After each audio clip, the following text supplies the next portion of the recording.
గ్లాస్పై కుట్ర ఏం జరుగుతోంది? ఎస్,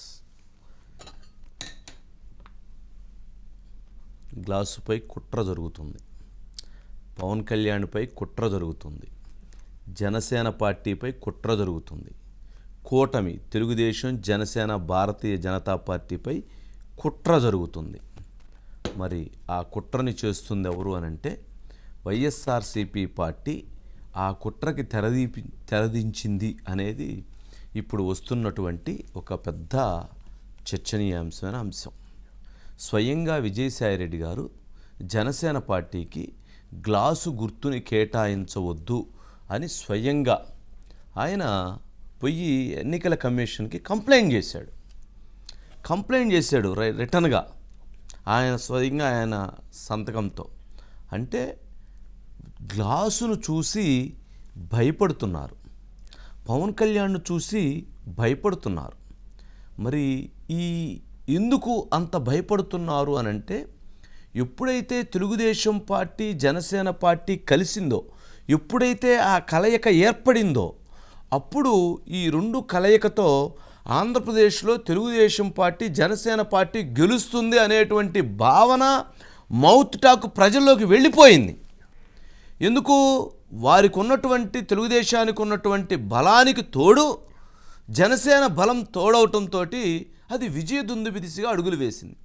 అందుకని ఎప్పుడైతే పవన్ కళ్యాణ్ గారు ఉండరో, జనసేన పార్టీ ఉండదో, అప్పుడు తెలుగుదేశాన్ని ఎదుర్కొనటం వైఎస్ఆర్సీపీ పార్టీకి చాలా సులభతరంగా ఉంటుందన్న ఉద్దేశంతో, ఆ పార్టీని దెబ్బతీయాలనేటువంటి ఉద్దేశంతో మనం 2019 ఎన్నికలు జరిగిన తరువాత నుంచి కూడా ఎవరైతే ఒకే ఒక్క ఎమ్మెల్యే ఉన్నటువంటి ఎమ్మెల్యేని తీసేసుకున్నారు, తర్వాత ఆ పార్టీని ఇబ్బంది పెట్టే విధంగా అనేక రకాలైనటువంటి ప్రయత్నాలు చేశారు. జనసేనాని పవన్ కళ్యాణ్ గారిని ఇబ్బంది పెట్టేందుకు అనేక రకాలైనటువంటి ప్రయత్నాలు చేశారు. ఆయన్ని చెయ్యనటువంటి విమర్శ లేదు. దత్తపుత్రుడు అన్నారు, ప్యాకేజీ కమ్ముడు పోయారు అన్నారు, లేకపోతే ఇంకోటి అన్నారు. 100 విమర్శలు చేశారు. చివరికి వాళ్ళ తల్లిని, వాళ్ళ భార్యని కూడా వదలకుండా విమర్శించారు. మరి అయినప్పటికీ అతను నిలబడి పోరాడుతూనే ఉన్నాడు, యుద్ధం చేస్తూనే ఉన్నాడు. ఆ యుద్ధంలో తాను తగ్గి తెలుగుదేశంతో కలిసి ఒక ప్రయాణాన్ని ముందుకు తీసుకెళ్ళి ఈ ఆంధ్రప్రదేశ్ రాష్ట్ర అభివృద్ధి కోసం, ఈ ఆంధ్రప్రదేశ్ కోసం తన అడుగులు వేయాలి, భవిష్యత్తు తరాల కోసం అడుగులు వేయాలనేటువంటి ఉద్దేశంతో తను తెలుగుదేశం పార్టీతో చంద్రబాబు నాయుడు గారికి అండగా వెన్నుదన్నుగా నిలబడి ఆయన వెనక ఉండి వారి ముందు పెట్టి ఆయన అనుభవాన్ని అందరూ అర్థం చేసుకోవాలని చెప్పి ఆయన నడిపిస్తూ ఉన్నారు. ఈ నడిపిస్తున్నటువంటి క్రమంలో ప్రజలకి ఒక క్లారిటీ వచ్చేసింది. ఓకే, వీరిద్దరి యొక్క కలయిక బాగుంది, వీరిద్దరూ కలిసి ముందుకు వెళితే ఈ రాష్ట్రం బాగుపడుతుందనేటువంటి ఉద్దేశంతో ప్రజల్లో ఒక అభిప్రాయాలు మారుతూ వీళ్ళ వైపు ప్రజలు తిరుగుతూ వచ్చారు. ప్రభుత్వం చేసినటువంటి, వైఎస్ఆర్సీపీ పార్టీ చేసినటువంటి వ్యతిరేక కార్యక్రమాలు ఒకవైపు, వాళ్ళ చర్యలు ఒకవైపు, వాళ్ళు చేసినటువంటి అనేకమైనటువంటి ప్రభుత్వ ప్రజా వ్యతిరేక విధానాలతో వాళ్ళందరూ కూడా ఇటువైపు వచ్చేసారు. ఇంతవరకు బాగానే ఉంది, ఇంతవరకు కరెక్ట్గా సెట్ అయిపోయింది. ఇక్కడే అసలు ఇష్యూ మొదలైంది. ఎట్లా దెబ్బతీయాలి? పవన్ కళ్యాణ్ గారిని అడ్డుకుంటే ఊరుకోవట్లేదు, ఆయన ఆపేస్తే మళ్ళీ దూకొస్తున్నాడు, లేదా ఆయన్ని నిర్బంధిస్తే ఊరుకోవట్లేదు, తిడితే తట్టుకొని ముందుకు వస్తున్నాడు. ఇలా అన్నీ చూశారు. చివరికి ఏదైతే సింబల్ మీద దెబ్బ కొడితే బాగుంటుందని సింబల్ మీద దెబ్బ కొట్టడానికి ఒక ప్రయత్నం చేశారు.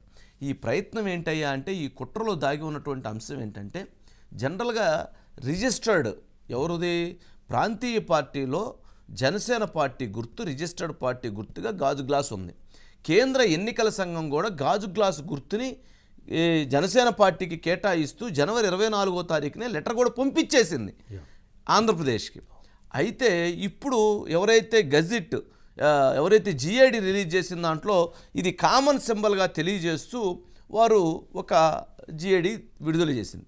ఇక్కడే మ్యాజిక్ లాజిక్ అంతా ఉంది. ఏప్రిల్ 1 కదా నేను రిలీజ్ చేశారు, ఏప్రిల్ ఫూల్ చేయాలనుకుంటున్నట్టున్నారు ప్రజలని లేదా జనసేన అభిమానులని. ఇక్కడ ఏదైతే గతంలో కూడా తెలంగాణ ఎన్నికల్లో కూడా జనసేన పార్టీ గాజు గ్లాసును కేటాయించింది కేంద్ర ఎన్నికల సంఘం. ఇప్పుడు కూడా ఎవరైతే జనసేన పార్టీ దీనిని మాకు 21 మంది అభ్యర్థులు 2 పార్లమెంటు అభ్యర్థులు మేము నిలబడుతున్నాము, మేము కూటమిలో భాగస్వామ్యం అయ్యావు కాబట్టి ఈ సింబల్ మాకే ఉండాలి అనేటువంటి ఒక లెటర్ పెట్టేస్తే అయిపోయిద్ది. దీనికి అయిపోతుంది. దీనికి కావాల్సినటువంటి కేంద్ర ఎన్నికల సంఘానికి ఒక రిప్రజెంట్ చేసుకోవటం, దీనికి ఒక ప్రయాసపడిపోయి చాలామంది అసలు ఆనందాన్ని తట్టుకోలేక, వామ్మో ఇంకేముంది గాజు గ్లాసు గుర్తుని ఎక్కడైతే తెలుగుదేశం పార్టీ నుంచున్న దగ్గర ఏపిచ్చేసి వాళ్ళనే క్యాండిడేట్లు నుంచోబెట్టి ఏపిచ్చేసి ఓటు చేల్చడానికి ఒక ప్రయత్నం చేయొచ్చు అనేటువంటి ఏదైతే కుట్ర చేశారో ఆ కుట్ర ఎక్కువ కాలం దాగదు. ఎందుకు చెప్పాను అనంటే ఇదంతా కుట్రకి దాగి ఉన్న రహస్యం ఏంటంటే, ఉద్దేశాలు ఏంటంటే, తెలుగుదేశం పార్టీ నుంచున్న దగ్గర గాజు గ్లాసు గుర్తుని కేటాయిస్తే జనసేన సింబల్ ఉంది కదా అని చెప్పని ప్రజలు ఓట్లేస్తారని అనుకుంటున్నారు. ప్రజల చెవుల్లో మనము క్యాలీఫ్లవర్లు పెట్టాలి అని అనుకుంటే రాజకీయ నాయకుల చెవుల్లో ప్రజలు తామర పూలు పెడతారు. ఎంత ఉంటాయి కదా తామర పూలు, పెద్దవి, అవి పెడతారు. ప్రజలతో చెలగాటాలు ఆడొద్దు, ప్రజలు చిత్తక కొట్టుడు కొడతారు అన్నమాట. అందుకని ప్రజలతో చెలగాటాలు ఆడవద్దు, ప్రజలను అమాయకులు అనుకోవద్దు. ప్రజలు మీకంటే, రాజకీయ నాయకుల కంటే, మాకంటే కూడా ప్రజలు తెలివి కల్లవాళ్ళు. అందుకని చాలా జాగ్రత్తగా ఉండాలి. రెండో అంశం జనసేన పార్టీ. అంటే జనసేన పార్టీ ఓట్లు కన్ఫ్యూజ్ అయ్యి అక్కడ తెలుగుదేశం పార్టీ సింబల్ ఉంటే కాదని గ్లాసు గుర్తుకు వేస్తారనేది వారి ఉద్దేశం. ఎంతటి విచిత్రం అండి! ఒక్కసారి ఎలా ఉండిద్ది గాజు గ్లాస్ పవర్ అనేది ఒక్కసారి పవన్ కళ్యాణ్ గారి డైలాగ్లోనే ఒక్కసారి విందాం. ఒకసారి వీడియో వచ్చిందా, ప్లే చేయండి. గాజు పగిలే కొద్ది పదునెక్కుద్ది. ఖచ్చితంగా గుర్తుపెట్టుకో, గ్లాస్ అంటే సైజు కాదు సైన్యం, కనిపించని సైన్యం. గ్లాస్ అంటే సైజు కాదు సైన్యం, కనిపించని సైన్యం. గాజు పగిలే కొద్ది.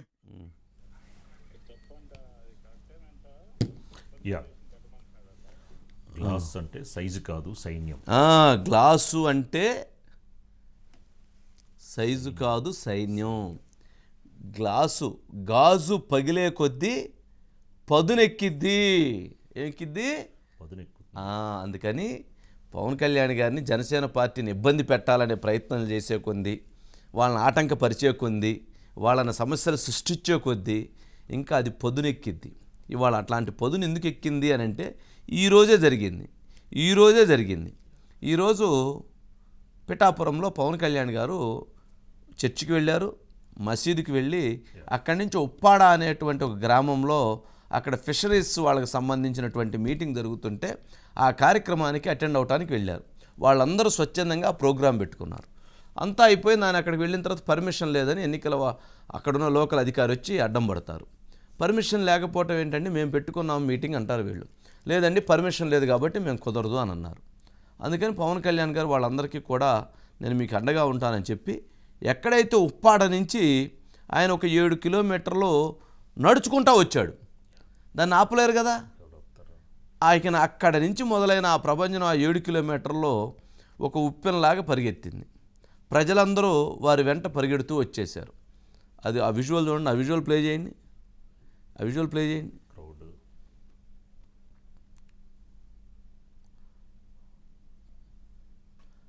ప్రతి ఇంటికి, ఆ రోడ్డు వారికి ప్రతి ఇంటికి వెళ్ళారు, ఆటో ఎక్కారు.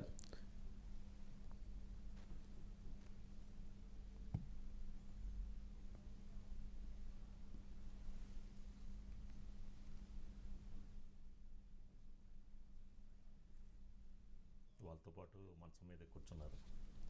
ఆ, అంత క్లోజ్ కలిసిపోయారు.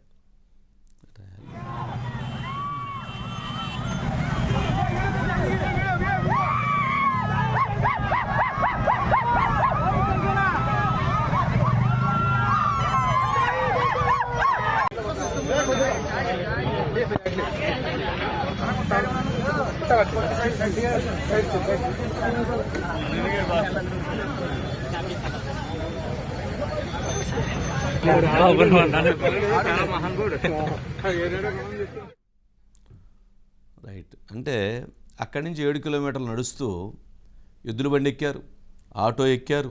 ఒక పెళ్లి జంట కనిపిస్తే ఆ పెళ్లి జంట ఆశీర్వచనం ఇచ్చారు. ప్రతి ఒక్కరిని పరామర్శిస్తూ ప్రతి ఒక్కరి ఇంటికి వెళ్తూ వచ్చారు. దాంతో ఎక్కడ ఆపుతారు, ఎంతమంది నాన్న ఆపుతారు? చాలా కష్టం. అందుకని అక్కడ దాకా వచ్చి సరే వారి తర్వాత కార్యక్రమాలకు వెళ్ళారు.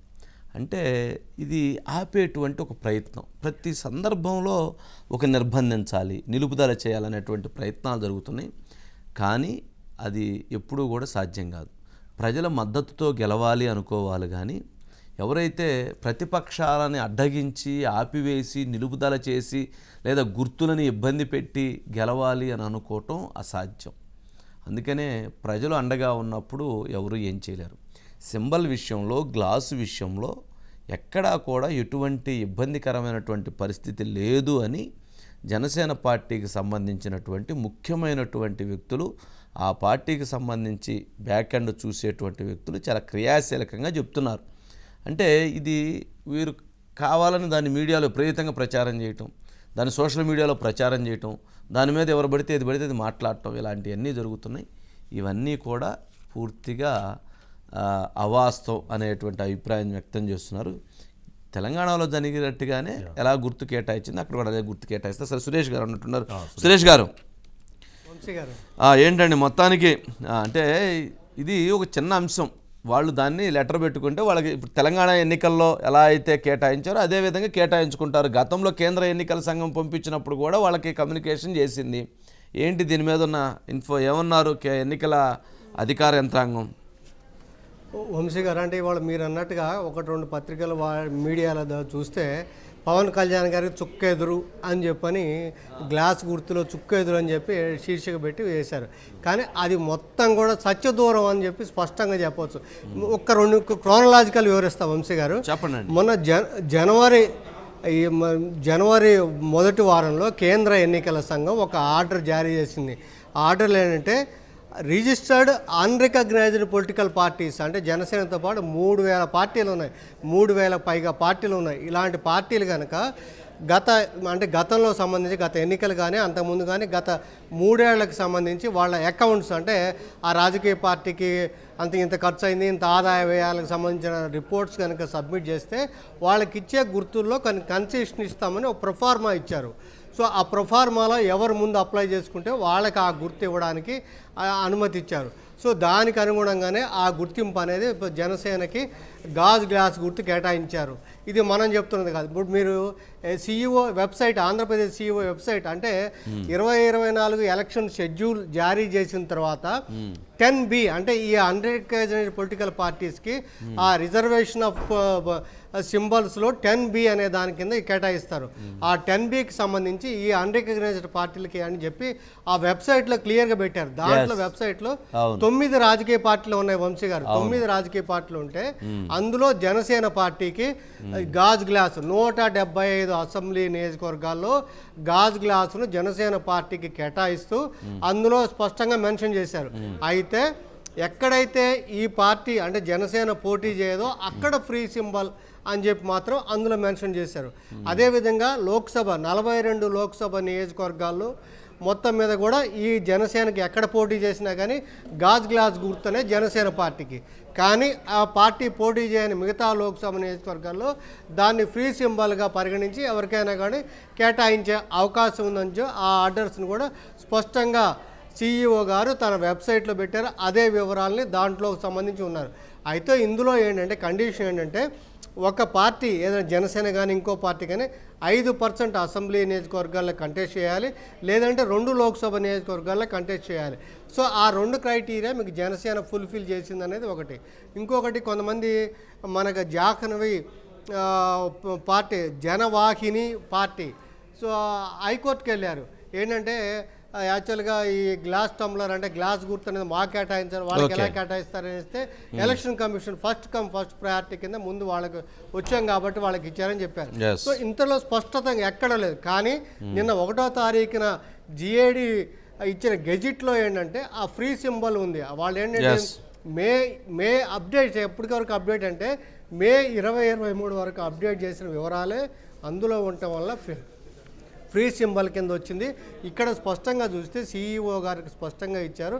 గాజ్ గ్లాస్ ఎక్కడైతే జనసేన పోటీ చేస్తుందో వాళ్ళందరికీ కూడా గాజ్ గ్లాస్ గుర్తు మాత్రమే కేటాయింపు జరుగుతుంది. వాళ్ళు పోటీ చేయని దగ్గర కొద్దిగా కన్ఫ్యూజ్ అవుతారు. ఎందుకంటే అక్కడ ఎవరైనా ఇండిపెండెంట్ కనుక నాకు ఫ్రీ సింబల్ కింద మా గాజ్ గ్లాస్ ఇవ్వమంటే అప్పుడు ఆ నియోజకవర్గాల్లో కొంత కన్ఫ్యూజన్ వచ్చేది కూడా తప్ప వీళ్ళకి జనసేనకి గ్లాస్ అనేది స్పష్టం. ఒక రకంగా విజయసాయి రెడ్డి గారు కేంద్ర ఎన్నికల సంఘం కమిషనర్లు వచ్చినప్పుడు జనవరిలో ఫిర్యాదు చేశారు. అసలు వాళ్ళకి లీగల్ ప్రకారం ఎలా ఇస్తారు గాజ్ గ్లాస్ అంటే అప్పుడు కూడా హైకోర్టులో స్పష్టంగా చెప్పారు. ముందు వచ్చారు ముందుకు ఆ పార్టీకి ఇచ్చామని చెప్తూ స్పష్టంగా చెప్పారు వంశీ గారు. ఓకే, రైట్ సురేష్ గారు, రైట్ అండి. నెక్స్ట్ అండి, జనసేన గుర్తు గ్లాసు గుర్తే. దాన్ని ఎవరు అడ్డుకోలేరు, ఎవరు ఆపలేరు. ఎవరు ఆపాలనుకుంటే ఆ గ్లాసుకు పొదును ఎక్కువ, ఆ పొదునుకి తెగే గుణం ఎక్కువ. అది తెగిన తర్వాత మళ్ళీ బాధపడొద్దు అనేది జన సైనికుల యొక్క అభిప్రాయం. Right, next. అనంతబాబుకి అనంత కష్టాలు వెంటాడుతున్న ప్రజలు. అనంతబాబు అందరికీ తెలిసినటువంటి అనంతబాబు ఒక వ్యక్తిని, ఒక దళిత యువకుడిని, వాళ్ళ కారు డ్రైవర్ని, గతంలో పనిచేసిన వ్యక్తిని హత్య చేసి కారులో డోర్ డెలివరీ చేసి ఇంటికి అతను ప్రమాదవశాత్తు చనిపోయాడని చెప్పని అక్కడ చిత్రీకరించేటువంటి ప్రయత్నం చేస్తే దాన్ని వాళ్ళ కుటుంబ సభ్యులు నిలదీస్తే పారిపోతే తర్వాత విచారణ చేస్తే అతను అత్యంత కిరాతకంగా కొట్టి చంపాడు అని తేలిన తర్వాత అనంతబాబుని అరెస్ట్ చేసి జైలుకు పంపించారు. సరే, దాంట్లో పూర్తిగా జరగాల్సినటువంటి ఇన్వెస్టిగేషన్ చాలా ఉంది.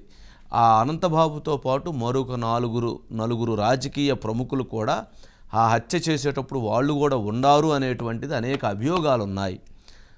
వాళ్ళ కుటుంబ సభ్యులు ఉన్నారు అనేటువంటి అభియోగాలు ఉన్నాయి. అయినా కానీ సరే, అనంతబాబు డోర్ డెలివరీ చేశాడు. అనంతబాబు తర్వాత జైల్లో నుంచి బయటకు వచ్చినప్పుడు చూస్తే సిగ్గేసింది. ఆ రోజు మనం మహాన్యూస్లోనే చాలా సిగ్గుపడ్డాం, సమాజం ఎటుపోతుందని. హత్య చేసి డోర్ డెలివరీ చేసి వచ్చినటువంటి వ్యక్తిని జైల్లో నుంచి బయటికి వస్తే సంబరాలు చేసుకుంటూ, టపాసులు కాల్చుకుంటూ, స్వీట్లు పంచుకుంటూ ఊరేగింపుగా తీసుకొచ్చారు. అప్పుడు ఉన్నటువంటి అది ఆ దుర్మార్గాన్ని చూసి తట్టుకోలేకపోయాం. ఒక దళిత యువకుడిని చంపిన వ్యక్తి బయటకు వస్తే ఆ ఊరేగింపులేంటి, అసలు ప్రజాస్వామ్యం ఏమైపోతుంది, ప్రజలు ఏమైపోయారు, ప్రజలు ఏమని అడుగుతున్నారని ఆ రోజు మనం వెల్లడించాం. సరే, చివరిగా చూస్తే జరిగినటువంటి అంశం ఏంటి? అనంతబాబుని ఆ రకంగా తీసుకొచ్చినటువంటి అనంతబాబుని ఈరోజు ప్రజలు ఎవరైతే ఎన్నికలో షెడ్యూల్ వచ్చింది, అనంతబాబు ఆ గ్రామాల్లోకి పోయి ఓట్లు అడగటానికి వెళ్ళాడు. వెళితే ప్రజలు వెంటబడ్డారు.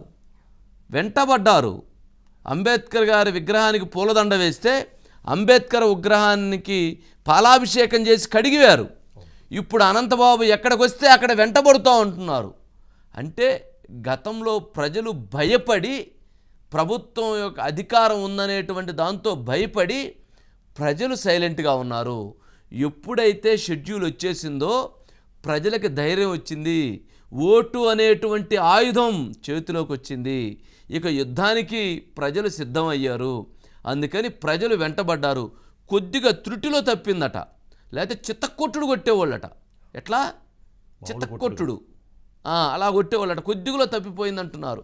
అంటే ప్రజలు గెలిచారు, ప్రజాస్వామ్యం గెలిచింది, అంబేద్కర్ గారి ఆశయాలు గెలిచాయి.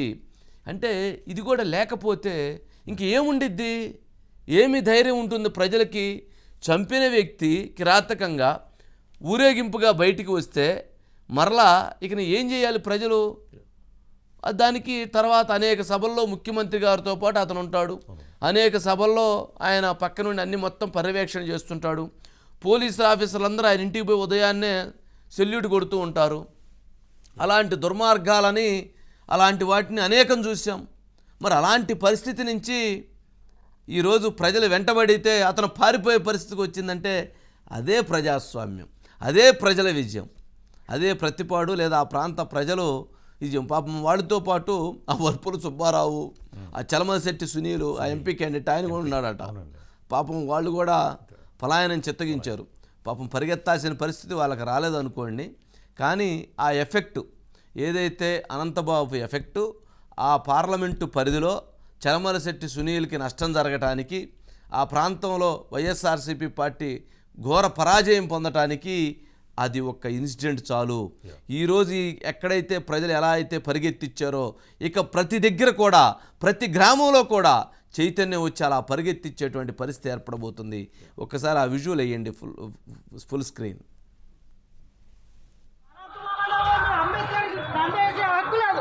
ఒక దళితులు చెప్పి ఇంటి ముందు మారేజ్మెంట్ తీసుకొచ్చి పేటలో చెప్తున్నారు. మీరు ఎలా ఒక దళితులు అంటే ఎవరికి ఏమైనా కోడికి లెక్కలేదు. దళితులు చెప్పి అదొద్దు బాబు, దళితులు చెప్పి ద్రోహుడు దళితులు చెప్పిన అంబేద్కర్ దండేసే హక్కు లేదు. ఒక దళితులు చెప్పి ఇంటి ముందు మారేజ్మెంట్ తీసుకొచ్చి పేటలో చెప్తున్నారు. మీరు ఎలా ఒక దళితులు అంటే ఎవరికి ఏమైనా కోడికి లెక్కలేదు. దళితులు చెప్పి అదొద్దు బాబు, దళితులు చెప్పి ద్రోహుడు దళితులు చెప్పిన గన్మెన్ కూడా పరుగు తీస్తాడండి. ఏం చేస్తాడు?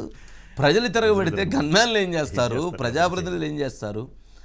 ఇలాంటి వాటి విషయంలో ప్రజలు నిజంగా సెల్యూట్ ఆ గ్రామ ప్రజలకి. నిజంగా అంటే ప్రశ్నించకపోతే భయం ఉండదండి. అవకాశం వచ్చినప్పుడు ప్రశ్నించాలి. ఓటు అనేటువంటి ఆయుధం వచ్చింది కాబట్టి ఇక ఏ సబ్జెక్టులైనా ప్రజలు ప్రశ్నించడం అనేటువంటిది అవసరం. దీనికి సతీష్ ఉన్నారు sir. Satish sir, good evening sir. Good evening అమ్మా. ఏంటి మొత్తానికి పాపం ప్రజలు తిరుగుబావుట ఎగరేశారు. మరి అనంతబాబు పరారయ్యాడు, అంతేనా? లేదు సార్, యాక్చువల్లీ చెప్పాలంటే పెళ్లికి వెళ్తూ పిల్లిని వెంట తీసుకెళ్ళినట్టుగా ఉంది సార్ ನನ್ನ పరిస్థితి అండి. పెళ్లికి వెళుతూ పిల్లిని వెనక్కి తీసుకెళ్తాం. ఓకే.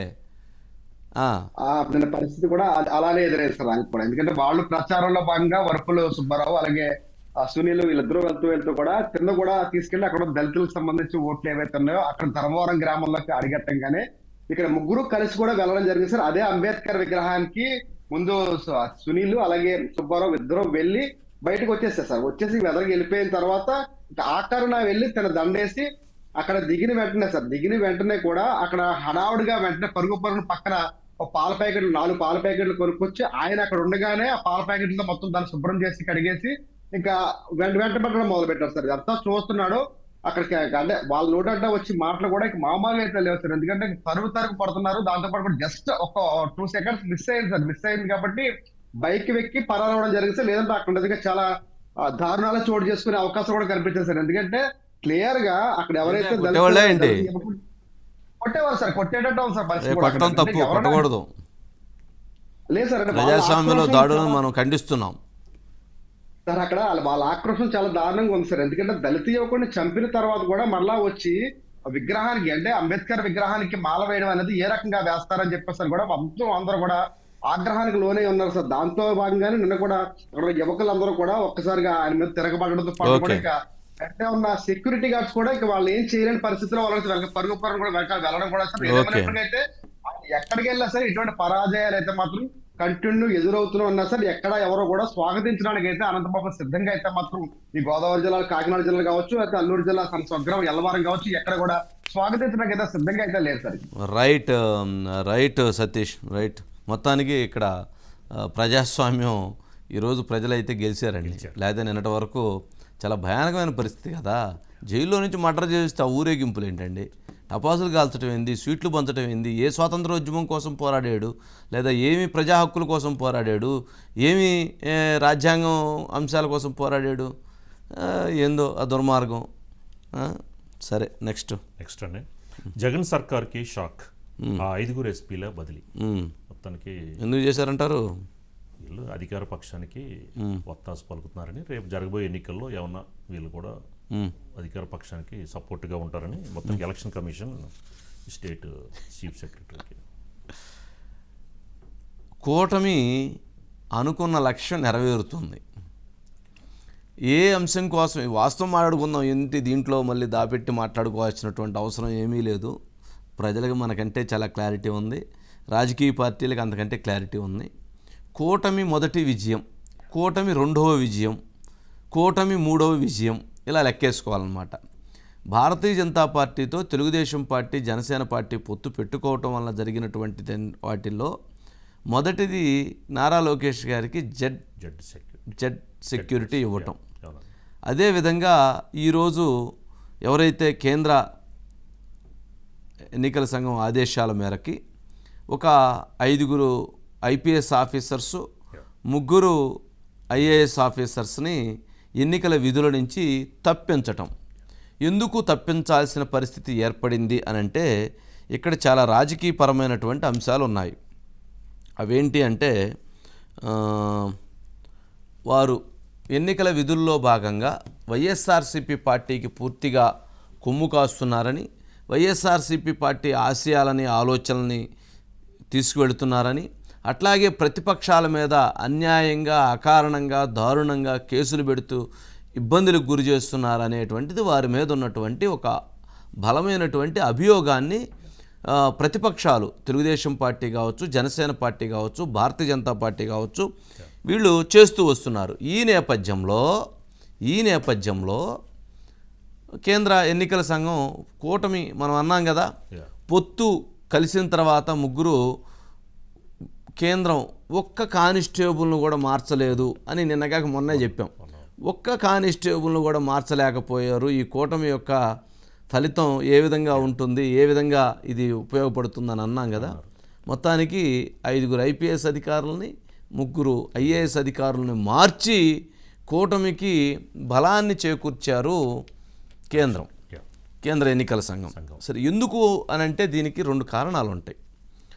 భారతీయ జనతా పార్టీకి ఓటింగ్ లేదు, కానీ భారతీయ జనతా పార్టీని కలుపుకోవటం వలన ఎన్నికలను సజావుగా నిర్వహించుకోవచ్చని, లేక వైఎస్ఆర్సీపీ పార్టీ అధికారంలో ఉండి వాళ్ళు చేసేటువంటి దుర్మార్గాలను, లేకపోతే వాళ్ళు చేసేటువంటి ప్రతిపక్షాలకు చేసేటువంటి దాడులను అరికట్టవచ్చు అనేటువంటి ఉద్దేశంతో వారు ఆ రకమైనటువంటి ఒక ప్రయత్నాన్ని చేశారు. దానిలో భాగంగా బీజేపీతో కలిశారు. బీజేపీకి అవసరం ఉన్నదానికంటే ఎక్కువ సీట్లు ఇచ్చారు, కలుపుకొని ముందుకు వెళ్ళి చివరికి వీళ్ళు అనుకున్నటువంటి లక్ష్యాన్ని అధిగమించి ముందుకు వెళ్తున్నారు. సరే, ఇది ఒక కీలకమైన అంశము. గాంధీ ఉన్నట్లున్నాడు. Gandhi, good evening. Good evening Gandhi. ఏంటి మార్పట్టు చేయటం ద్వారా ఏంటి ఆ రిజల్ట్ ఉంటుందంటావా ఏంది? అంటే ఎన్నికల కోడ్ వచ్చినప్పటి నుంచి ఇప్పటి వరకు కూడా ఏదో వాలంటీర్లను సస్పెండ్ చేయటం, వాలంటీర్లను తొలగించడం తప్పితే ఎలక్షన్ కమిషన్ అసలు ఏ రకంగానూ కూడా పనిచేయట్లేదు, అంటే పట్టించుకోవట్లేదు. పనిచేయట్లేదు అంటే వచ్చిన ఫిర్యాదుల మీద యాక్షన్ తీసుకోవట్లేదు అని చెప్పేటువంటి ట్రోలింగ్ అయితే మాత్రం అటు ఎలక్షన్ కమిషన్ మీద, బీజేపీ పార్టీ మీద విపరీతంగా అవుతుంది. ఒక పక్కన రాష్ట్రంలో మిత్రపక్షాలు కూటమిగా ఉండి జనసేన, బీజేపీ, టీడీపీ ఈ 3 పార్టీల నాయకులు ఇస్తున్నటువంటి ఫిర్యాదుల మీద ఎలక్షన్ కమిషన్ ఎందుకు స్పందించట్లేదు అనేది ఫస్ట్ పాయింట్. అంటే రాష్ట్రంలో జగన్మోహన్ రెడ్డికి పరోక్షంగా కేంద్రం బీజేపీ నేతలు సపోర్ట్ చేస్తున్నారు అనేటువంటి అనుమానాలు కూడా ఇప్పటివరకు వచ్చాయి. కానీ ఈ రోజు చూసినటువంటి యాక్షన్ చూసినట్టయితే కనుక ఏదో 2-3 ఎస్పీలు అనుకున్నారు, కానీ మొత్తం 5 ఎస్పీలు, ఒక ఐజీని ఒక వేటుతో మొత్తం అందరిని కూడా వాళ్ళని తప్పించడం జరిగింది. మనం చూస్తే కనుక సీఎం జనగలం సభ ఏదైతే ఉందో 3 పార్టీలకు సంబంధించి మౌరీ కూడా హాజరైన సభ, ఆ సభలో భద్రతా లోపాలు, భద్రతా వైఫల్యం గురించి కంప్లైంట్ చేయడం జరిగింది ఆ రోజున. అంటే ఒక ప్రధాన స్థాయిలో వ్యక్తి వచ్చినప్పుడు కనీసం క్రౌడ్ మేనేజ్మెంట్ చేయడానికి పోలీసులను అక్కడ డిప్లాయ్ చేయడం కానీ, అక్కడ ఇచ్చినటువంటి హై సెక్యూరిటీ జోన్ లోకి ఎవరిని వెళ్ళలేకుండా అడ్డుకోవడంలో కానీ పోలీసులు విఫలమయ్యారు. అలాగే రోడ్ల మీద ఉన్నటువంటి ట్రాఫిక్ ని కూడా సరిగ్గా కంట్రోల్ చేయలేదు అనేటువంటి ఒక ఆరోపణ కూడా ఉన్న నేపథ్యంలో మొత్తానికి అతని మీద రవిశంకర్ రెడ్డి మీద, పల్నాడు ఎస్పీ ఎవరైతే ఉన్నారో రవిశంకర్ రెడ్డి మీద యాక్షన్ తీసుకోవాలని చెప్పి 3 పార్టీల నాయకులు కూడా కోరటం జరిగింది. అది దాదాపుగా 15 రోజుల తర్వాత అది కార్యరూపానికి వచ్చింది. అంటే ఈ రోజు జరిగినటువంటి ఎస్పీలు కానీ, ఐఏఎస్లు కానీ వాళ్ళ మీద తీసుకునే యాక్షన్ అనేది భవిష్యత్తులో ఇంకా మిగతా ఆఫీసర్లు ఎవరైనా సరే ఎలక్షన్ కోడ్ ఆఫ్ కాండక్ట్ దాటి ముందుకు వెళ్ళాలన్నా, లేకపోతే ప్రభుత్వాన్ని ఏకపక్షంగా సమర్థించాలన్నా, సపోర్ట్ చేయాలన్నా కానీ వాళ్ళు దానికి ఒప్పుకునే పరిస్థితి ఉండకపోవచ్చు. ఇది ఒక అంటే శాంపిల్ పీస్ గా చూస్తే రాబోయే కాలంలో మరింత మంది ఉన్నతాధికారులు కూడా ఈ జాబితాలో ఉన్నారు. వాళ్ళ మీద కూడా వేటు పడబోతుంది. చాలా మంది సిద్ధంగా ఉన్నారు. సంకేతమైంది. పరిధిలో అతిక్రమించినటువంటి వాళ్ళు, ఎవరైతే ఎన్నికల నియమావళిని అతిక్రమించినటువంటి వాళ్ళు, ఎప్పుడైతే ఎన్నికలకు సంబంధించినటువంటి షెడ్యూల్ వస్తుందో అప్పటి నుంచి ప్రభుత్వం అచేతన వ్యవస్థలో ఉంటుంది. ప్రభుత్వ వ్యవస్థని ఎన్నికల కమిషన్ లేదా ప్రభుత్వ వ్యవస్థని చీఫ్ సెక్రటరీ నిర్వహించాలి. అంతేగాని పెన్షన్స్ వాళ్ళు ఇవ్వద్దన్నారని ఇవ్వకుండా ఉంటాం, లేదా వాళ్ళు ఇది చేయమన్నారని ఇది చేయటం అనేటువంటి వాటి విషయంలో కఠినంగానే ఉండాల్సి వచ్చింది. మొత్తానికి మొదటి విజయం అది రెండో విజయం ఇది. ఇక మూడోది చాలా బలంగా ఉండిద్ది అనేటువంటి సంకేతాలు వస్తున్నాయి. కీలకమైనటువంటి ఆఫీసర్స్, అత్యంత క్రియాశీలకమైనటువంటి ఆఫీసర్స్ని వేటు పడుద్ది అనేటువంటిది మనకు అందుతున్నటువంటి సమాచారం. చూద్దాం. రైట్, నెక్స్ట్ అండి పెన్షన్ కుట్ర అధికారులపై యాక్షన్. అది ఇప్పుడు మనం అన్నాం కదా. అదే అజిత్ గారు ఉన్నారా? అజిత్ గారు, మొత్తానికి పెన్షన్కి సంబంధించినటువంటి దీంట్లో 1వ తారీఖు పంపిణీ చేయాలి, పంపిణీ చేయకుండా ఆగిపోయారు. 2వ తారీఖు అయిపోయింది. రేపు 3వ తారీఖు సచివాలయానికి వచ్చి తీసుకెళ్ళాలని చెప్తున్నారు. ప్రతిపక్ష పార్టీ ఏం చెప్తుంది? సచివాలయంలో ఉద్యోగులు ఉన్నారు, ప్రభుత్వ ఉద్యోగులు ఉన్నారు, వాళ్ళ చేత ఇంటికి ఎందుకు పంపిరని వీళ్ళు నిలదీస్తున్నారు. లేదు కుదరదు, సచివాలయంలోనే తీసుకోవాలంటారు. జిల్లా కలెక్టర్లు ఎందుకు డోర్ డెలివరీ చేయకూడదు, మా దగ్గర ఉన్న సిబ్బందితో మేము బ్రహ్మాండంగా డోర్ డెలివరీ చేస్తాము, మేము ఇంటికి డెలివరీ డబ్బులు పంపిస్తాం, ఇబ్బంది లేదంటున్నారు కలెక్టర్స్. కానీ ఎవరైతే ఒక కీలకమైనటువంటి అధికారి, మెప్మాలో ఉన్నటువంటి ఒక కీలకమైన అధికారి, లేదు ఇంటికి పంపిస్తే మళ్ళీ అది మామూలుగా వెళ్ళిపోయినటువంటిది, ప్రజలకి కష్టం తెలవదు, ప్రజలని కష్టపెట్టి, ప్రజలని ఇబ్బంది పెట్టి, పెన్షన్దారులని ఇబ్బంది పెట్టి ప్రభుత్వానికి లబ్ధి చేసే విధంగా ఒక ప్రయత్నం చేయాలి. దాని విధంగా అందుకు ఒక మార్గం వాళ్ళందరినీ తెప్పిస్తే చంద్రబాబు నాయుడుకి వచ్చి డబ్బులు ఇచ్చిన వాళ్ళకల్లా చంద్రబాబు నాయుడు గారి వల్ల మీకు ఇబ్బంది వచ్చిందని చెప్పి డబ్బులు ఇచ్చేయండి అని చెప్పని ఒక ప్రచారం చేయాలి, ఒక క్యాంపెయిన్ చేయాలని చెప్పని అనుకుంటున్నారు. కానీ ఇప్పుడు వృద్ధులంటే వాళ్ళు ఒక 2 జనరేషన్ చూసుంటారు.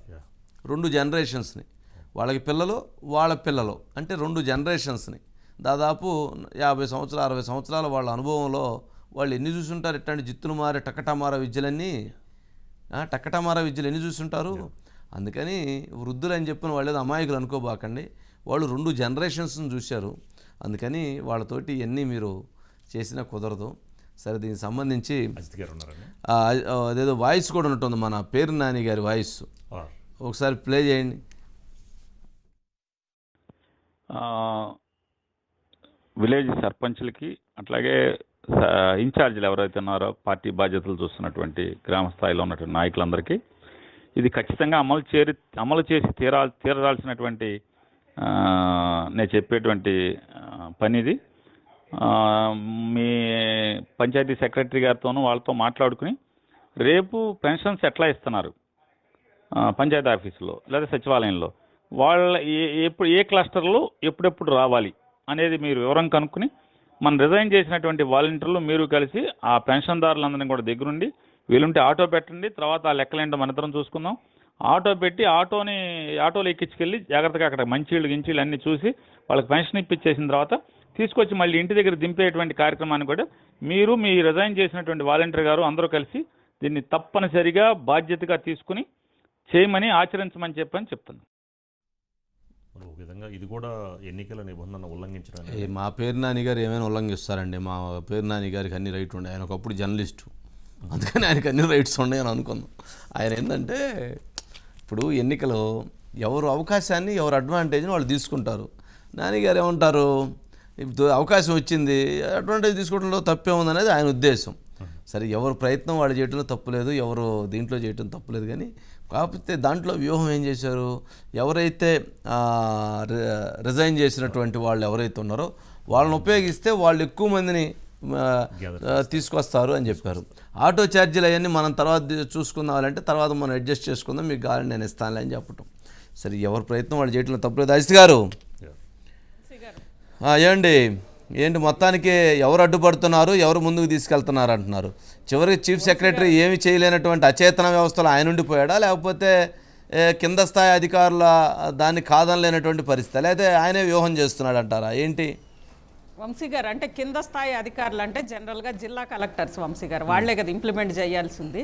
వాళ్ళందరూ కూడా మూకుమ్మడిగా దాదాపు 99% జిల్లా కలెక్టర్లు అంటే దాదాపు మొత్తం కూడా సిఎస్ సమావేశం పెట్టినప్పుడు ఇది సచివాలయ సిబ్బంది ద్వారా మొత్తం కూడా పంపిణీ చేయొచ్చు ఇంటికింటికి అని చెప్తూ అది కూడా ప్రాక్టికల్గా చూపించారంట వంశీ గారు. జనరల్గా వాలంటీర్ పరిధి ఎంతవరకు ఉంటుందో అది మ్యాపింగ్ చేసుకోవడానికి వీళ్ళకి 2 గంటల సమయం మాత్రమే పడుతుంది. మనం ఇచ్చేది 3వ తారీఖు కాబట్టి ఆ 2 గంటల్లో మొత్తం కూడా ఇంటింటికి మ్యాపింగ్ చేసుకొని వెళ్ళి చేసే ఈ 2 గంటల ఇష్యూకి ఎందుకు ఇంత, అందరం కూడా ఇంటింటికి వెళ్ళి పంచడానికి మేమంతా సిద్ధం అని చెప్పి కలెక్టర్స్ చెప్పారంట వంశీ గారు. చెప్పి అలా బయటకు వచ్చారో లేదో అప్పుడే వెంటనే ఒక సెర్బ్కి సంబంధించి ఒక కీలకమైన అధికారి ఆయన వెంటనే ఒక ఇది అంటే ఆదేశాలు ఇచ్చేశారంట వంశీ గారు. ఇంటింటికి కాదు ఇక్కడే వచ్చి తీసుకోవాలి అని చెప్పి ఆయన ముందు అసలు ఆయన ఆదేశాలు ఇచ్చారు ఆయన శాఖకు సంబంధించి. ఆ తర్వాత దాదాపు అదే కన్ఫర్మ్ అయింది వంశీ గారు. రేపు ఇక్కడికి వచ్చి తీసుకోవాల్సిందే అని అనేది రేపు అంటే కలెక్టర్లు అందరూ సిద్ధంగా ఉన్నప్పటికీ, సచివాలయ సిబ్బంది సిద్ధంగా ఉన్నప్పటికీ, ఎంతో మంది ఇంకా ఇతర ఉద్యోగులు కూడా అందరూ సిద్ధంగా ఉన్నప్పటికీ పెన్షన్ మాత్రం అక్కడికి వచ్చి తీసుకునే విధంగానే సిఎస్ గారు నిర్ణయం చేశారని అనేది కనిపిస్తోంది వంశీ గారు. అంటే ఇప్పుడు పెన్షనర్స్ హైకోర్టును ఆశ్రయించారట. అంటే తెలుగుదేశం పార్టీ వాళ్ళే ఎవరు పెన్షనర్స్ తోటి మా ఇంటికి డెలివరీ చేయించాలి పెన్షను, మాకు లేనిపోయి మాకు ఇబ్బంది ఉంటుందని చెప్పని వీళ్ళు ఒక పిటిషన్ కూడా దాఖలు చేయించారట. మొత్తం ఇప్పుడు మరి అది రేపు న్యాయస్థానం ఆ విషయంలో రేపు కోర్టు దానికి సంబంధించి టేకప్ చేయబోతున్నట్లుంది. మరి అలాంటి ఆర్డర్ వస్తే మరి అప్పుడు ఇంటికి మళ్ళీ డెలివరీ చేస్తారు. అంటే సిఎస్ ఆదేశాల కంటే కూడా కలెక్టర్ల ఆదేశాల కంటే కూడా మధ్యలో ఉన్నటువంటి అధికారులకు అంత ఉత్సాహం, అంత పెన్షనర్స్ మీద అంత కోపం దేనికంటారు వంశీ గారు? అంటే అది కేవలం సిఎస్ మొత్తం అంటే ఆ రోజు జరిగిన రివ్యూ సమావేశంలో కలెక్టర్స్ అందరూ కూడా ఇద్దామని చెప్పిన సిఎస్ మదిలో ఏముందో అది ఈ అధికారి చేశాడు అని అనేది అందరూ కూడా అంటున్నారు వంశీ గారు. అంటే సిఎస్ మనసు గ్రహించి వీళ్ళు చేశారు. దీనికి ప్రధాన కారణం వాళ్ళకి ప్రభుత్వం నుంచి, అధికార పార్టీ నుంచి వాళ్ళకి ఒక లైన్ వచ్చింది. ఎందుకంటే అంతకు ముందే చూసాం కదా వంశీ గారు, గడప గడపకి అర్జెంటుగా వెళ్ళేసి వైఎస్ఆర్సీపీ అఫీషియల్ సోషల్ మీడియాలో గడప గడపకి మీరు వెళ్ళి చెప్పండి వీళ్ళ వల్లే పెన్షన్ రావట్లేదు, ప్రతి అవ్వ తాతకి చెప్పండి, గడప గడపకి వీళ్ళు అర్జెంటుగా చెప్పండి అని చెప్పారు కదా వంశీ గారు. ఆ కార్యక్రమాన్ని విజయవంతం చేయడం కోసం ఇది ఇటు సిఎస్ కానీ ఆ అధికారి కానీ వీళ్ళందరూ చేసినట్టుంది వంశీ గారు. అందులో ఇప్పుడు హడావుడిగా వాలంటీర్స్ రాజీనామా చేయడము, మళ్ళీ వాళ్లే వెళ్ళడం వంశీ గారు. అంటే మేమే ఇస్తున్నాము అని అనేది. ఆ తర్వాత లెక్కలని కూడా అన్నారు చూడండి పేర్ని నాని గారు వంశీ గారు. మొత్తం కూడా ఇక ఆ లెక్కల్లో ఉంటది వంశీ మనం చూసుకుందాం, తర్వాత చూసుకోవచ్చు. ఓకే అండి, నెక్స్ట్ అండి షర్మిలని అవినాష్ని గెలిపించు దేవుడా, జగన్ని కూడా గెలిపించు దేవుడా, విజయమ్మ స్తోత్రం. ఇది బయట ఉందా సాధ్యమా? విజయలక్ష్మి గారు బయట ఉందా? విజయలక్ష్మి గారు ఇందాక అక్కడ బయట లేదా స్తోత్రం? ఓకే, ఒకసారి బయట ప్లే చేయండి. వివేకానంద రెడ్డి హత్యను ఆ రోజు రాజకీయం కోసం వాడుకున్నారు అన్న విషయం మాకు ఆఖరి వరకు అర్థం కాలేదు. వివేకానంద రెడ్డికి హార్ట్ అటాక్ అని మొట్టమొదటగా సాక్షి ఛానలే చెప్పింది. ఎందుకు అన్న విషయం ఆ రోజు మాకు అర్థం కాలేదు. రాజశేఖర రెడ్డి గారి తమ్ముడు బిడ్డ సునీత. ఈరోజు కడప పార్లమెంట్ అభ్యర్థిగా నిలబడుతున్నటువంటి షర్మిల కాంగ్రెస్ పార్టీ పిసిసి అధ్యక్షురాలు పులివెందుల వెళ్ళి అక్కడి నుంచి తన తండ్రి గారి సమాధికి నివాళులు అర్పించి కార్యక్రమం మొదలుపెట్టింది. మొన్న జగన్మోహన్ రెడ్డి గారు రాష్ట్రం యాత్ర కోసం అక్కడి నుంచే మొదలుపెట్టారు. ఆ రోజు విజయలక్ష్మి గారు ఉన్నారు, ఈరోజు విజయలక్ష్మి గారు ఉన్నారు. ఆ రోజు జగన్మోహన్ రెడ్డి గారు గెలవాలి, పక్కన ఉన్న అవినాష్ రెడ్డి గారు గెలవాలి, వైఎస్ఆర్సీపీ పార్టీ అధికారంలో రావాలని చదివారు. ఈరోజు విజయలక్ష్మి గారు షర్మిల గెలవాలి అని చదివారు. కాంగ్రెస్ పార్టీ షర్మిల గెలవాలని. ఎలా సాధ్యమైద్ది? జగన్మోహన్ రెడ్డి గారు గెలవాలని, అవినాష్ గెలవాలని వైఎస్ఆర్సీపీ పార్టీ నుంచి, ఎక్కడున్న షర్మిల కాంగ్రెస్ పార్టీ నుంచి గెలవాలని ఎలా సాధ్యమైద్ది? విజయలక్ష్మి గారు ఆ మంత్రం ఏదన్నా చెబితే బాగుండు అందరికీ. అంటే ఆమె మొన్న ఏమన్నా జగన్మోహన్ రెడ్డి గారు ఆ సభలో మా చిన్న అన్న ఎవరు చంపారో మీ అందరికీ తెలుసు, వాళ్ళందరూ బయట యథేచ్ఛగా తిరుగుతున్నారు అని అవినాష్ రెడ్డి నుంచోబెట్టుకొని పక్కన చెప్తాడు. ఈరోజు ఏమన్నా షర్మిల ఏమన్నా మా అన్న హత్య చేసిన వాళ్ళని కాపాడుతున్నాడు, దీని వెనక మా అన్న కుట్రే దాగి ఉంది, ఇదంతా ఇంత అరాచకానికి ఇంకేముందని చెప్పని ఈరోజు షర్మిల చెప్పింది. నాకేం అర్థం కావట్లేదండి. ఈ ఉన్నాయి కాసిన ఊడిపోతున్నాయండి ఈ దెబ్బకే. ఈ ఏంది ఇది గోలైంది మనకి చెప్పండి. జగన్మోహన్ రెడ్డి గెలవాలి, అవినాష్ గెలవాలి, మరి ప్రభువును ప్రార్థిస్తున్నారు. ఇప్పుడు షర్మిల గెలవాలి, ప్రభువును ప్రార్థిస్తున్నారు. ఎలా గెలుస్తారు? కడపలో ఎలా గెలుస్తారు? ఎలా గెలుస్తారు చెప్పండి? ఒకరే గెలవాలి. మరి అంటే విడిగా చెప్పటం వేరు, కానీ పబ్లిక్గా అంతమంది ఉండంగా ఎలా చెబుతారు? అక్కడే ఉన్న జగన్మోహన్ రెడ్డి గారు వాళ్ళే చంపారు, మా చెల్లెళ్ళిద్దరూ వాళ్ళ మాయ మాటల్లో పడి నా మీద ఇది చేస్తున్నారని చెప్పని ఆ రోజు చెప్పారు. ఈరోజేమని ఇది చెప్తారు. ఏమోనండి, నాకేం అర్థం కావట్లేదు. ఐసి గారు, వంశీ గారు, ఏమండి మీకేమైనా అర్థమైతే చెప్పండి అండి. నాకేమైనా ఈ స్తోత్రం ఏందో అర్థం కాలేదు. ఎట్లా అండి, పాపం ప్రభువుని అన్ని ఇబ్బందులు పెట్టకూడదు కదండి, తప్పు కదండి. ప్రభువుని ఏదన్నా ఒకటి కోరాలి, నిజాయితీగా కోరాలి. ఎలా కోరుతారు ఇద్దరిని? వంశీ గారు, అంటే 6 రోజుల క్రితము వైఎస్ మీరు రోజులు కూడా లెక్కేశారు. ఇప్పటి వరకు కూడా ఎస్ వంశీ గారు, ఎందుకంటే వైఎస్ విజయమ్మ గారు అసలు ఎటువైపు అని అనేది వైఎస్ షర్మిల ఆంధ్రప్రదేశ్కి వెళ్ళి ఆంధ్రప్రదేశ్ కాంగ్రెస్ కమిటీ అధ్యక్షురాలుగా బాధ్యతలు చేపట్టిన తర్వాత మనం కూడా అనేక సార్లు అనుకున్నాం వంశీ గారు, విజయమ్మ ఎటువైపు ఉంటారు అని, కొడుకు వైపు అని, మీరు కూతురు వైపు అని, నేను మొత్తం మీద మనం కూడా చాలాసార్లు చర్చించుకున్నాం ఇదే సూపర్ ప్రైమ్ టైంలో. అలాంటి టైంలో అసలు చివరికి మొన్న 6 రోజుల క్రితం వైఎస్ జగన్మోహన్ రెడ్డి గారు మేమంతా సిద్ధం కార్యక్రమాన్ని ఇడుపులపై నుంచి, అంటే ఎలక్షన్ ప్రచారాన్ని ప్రారంభిస్తున్నప్పుడు సెంటిమెంటల్గా ఇడుపులపై నుంచి ఎప్పుడు కూడా తన తల్లి ఆశీర్వదిస్తుంది వంశీ గారు, గతంలో కూడా చూసాము. అలానే ఆమె కొడుకుకి చాలా రోజుల తర్వాత వచ్చి ఆశీర్వచనాలు మొత్తం కూడా చదివి తన కొడుకుని రెండోసారి ముఖ్యమంత్రిగా చెయ్యిదేముడా వైఎస్ జగన్మోహన్ రెడ్డి గారిని ఆశీర్వదించు, మొత్తం ఆయన చేసే మంచి మొత్తాన్ని, అంటే టోటల్గా పార్టీని మొత్తం కూడా ఆశీర్వదించమని చదివారు వంశీ గారు. అది మనం చూసాము. ఆ సందర్భంగానే వైఎస్ జగన్మోహన్ రెడ్డి గారు పులివెందుల నియోజకవర్గం నుంచి ఎమ్మెల్యేగా, ఆ పక్కనే కడప ఎంపీగా ఉన్న ఆశీర్వచనాలు తీసుకునే దాంట్లో అందులో విజయమ్మ గారికి అవినాష్ రెడ్డి గారు కూడా కుమారులే కాబట్టి అక్కడే పక్కనే అవినాష్ రెడ్డి గారు కూడా నిలబడి ఉన్నారు. ఆ ఇద్దరి సమక్షంలోనే విజయమ్మ గారు ఆశీర్వచనాలు చదివారు వంశీ గారు. అంటే తన కొడుకు చేసే ఒక విజయ యాత్రకి ఖచ్చితంగా ప్రభువుని తోడుండముని, లేదా ఆశీర్వదించమని, లేదా దాన్ని నెరవేర్చమని, ఆ లక్ష్యాన్ని నెరవేర్చమని చదివినప్పుడు ఇక విజయమ్మ లైన్ అర్థమైపోయింది. అసలే షర్మిల గారు అక్కడికి వెళ్ళినాక, ఆంధ్రప్రదేశ్కి వెళ్ళినాక రాజకీయ కార్యక్రమాల్లో షర్మిలతోటి ఎక్కడా విజయమ్మ గారు కనిపించట్లేదు. ఆమె కాంగ్రెస్ లో చేరినప్పుడు కానీ ఏ సందర్భంలో కూడా కనిపించలేదు విశాఖ సభలో. అంటే విజయమ్మ గారు ఇక షర్మిల వైపు కాదు ఇటువైపు అని అందరు తేల్చేసుకొని సరే ఒక క్లారిటీ వచ్చింది అనుకున్నారు వంశీ గారు. కానీ ఈరోజు షర్మిల గారికి కూడా, షర్మిల గారి సంకల్పానికి ఎందుకంటే ఈరోజు కూడా షర్మిల గారు లిస్టు రిలీజ్ అయింది. కడప పార్లమెంటు నుంచి షర్మిల గారు ఇప్పుడు ఎంతకే కాదండి ఐస్ గారు, మాకు ఈ పంచాయతీలను వద్దండి, మేము మాకు రోజు ఈ టెన్షన్ లేనిది. ఎటువైపు ఇప్పుడు విజయలక్ష్మి గారు ఎటువైపు ఉన్నారు? జగన్మోహన్ రెడ్డి గారి వైపు ఉన్నారా, అవినాష్ రెడ్డి వైపు ఉన్నారా, లేకపోతే షర్మిల వైపు, సునీత వైపు ఉన్నారు? ఎటువైపు ఉన్నారో చెప్పండి. అందరి వైపు ఉన్నారు అనేది అందరి వైపు ఎట్టుకుదిరిద్దండి. మీ ఇష్టం వచ్చినట్టు మీరు ఎట్లా అందరి వైపు ఎట్టుంటారండి? ఒకరికి ఎలా మంది చెబుతారు, ఇద్దరికి ఎలా మంది చెబుతారు? వదిలేశారు వంశీ గారు, కుదరదు. దేవుడికి వదిలేశారు. కుదరదంటే కుదరదు. ఇక తీర్పు దేవుడికి వదిలేసినట్టుగానే మనం భావించాలి వంశీ. అంటే ఇప్పుడు మనం ఆశీర్వదించమన్నారు. మీరేమన్నా షర్మిల గారి వైపు ఉంటాను, నేను జగన్మోహన్ రెడ్డి గారి వైపు ఉంటా అన్నాను. అప్పుడు ఇద్దరిది తప్పు అయింది. ఇద్దరిని బ్యాలెన్స్ చేశారు వంశీ. ఇద్దరిది తప్పు అయింది. అంటే ఇద్దరు వైపు ఉన్నారు, అంతే కదండి. ఈరోజు వైఎస్ ఆశయాలు కూడా ఈ రోజు మాట్లాడారు వంశీ గారు. షర్మిల గారు, విజయమ్మ గారు అక్కడ ఉన్నప్పుడు రాహుల్ గాంధీ ప్రధాని అవ్వడము, కాంగ్రెస్ అధికారంలోకి రావడం, ఇదంతా కూడా వైఎస్ సంకల్పం. అక్కడ అదే కదా వంశీ, వైఎస్ జగన్మోహన్ రెడ్డి గారు ముఖ్యమంత్రి కావడం అనేది మరి అది వైఎస్ సంకల్పమో కాదో తెలియదు, కానీ మొత్తం మీద మొన్న దానికి సంబంధించి మాట్లాడారు కదా వంశీ గారు, ప్రార్థన చేశారు.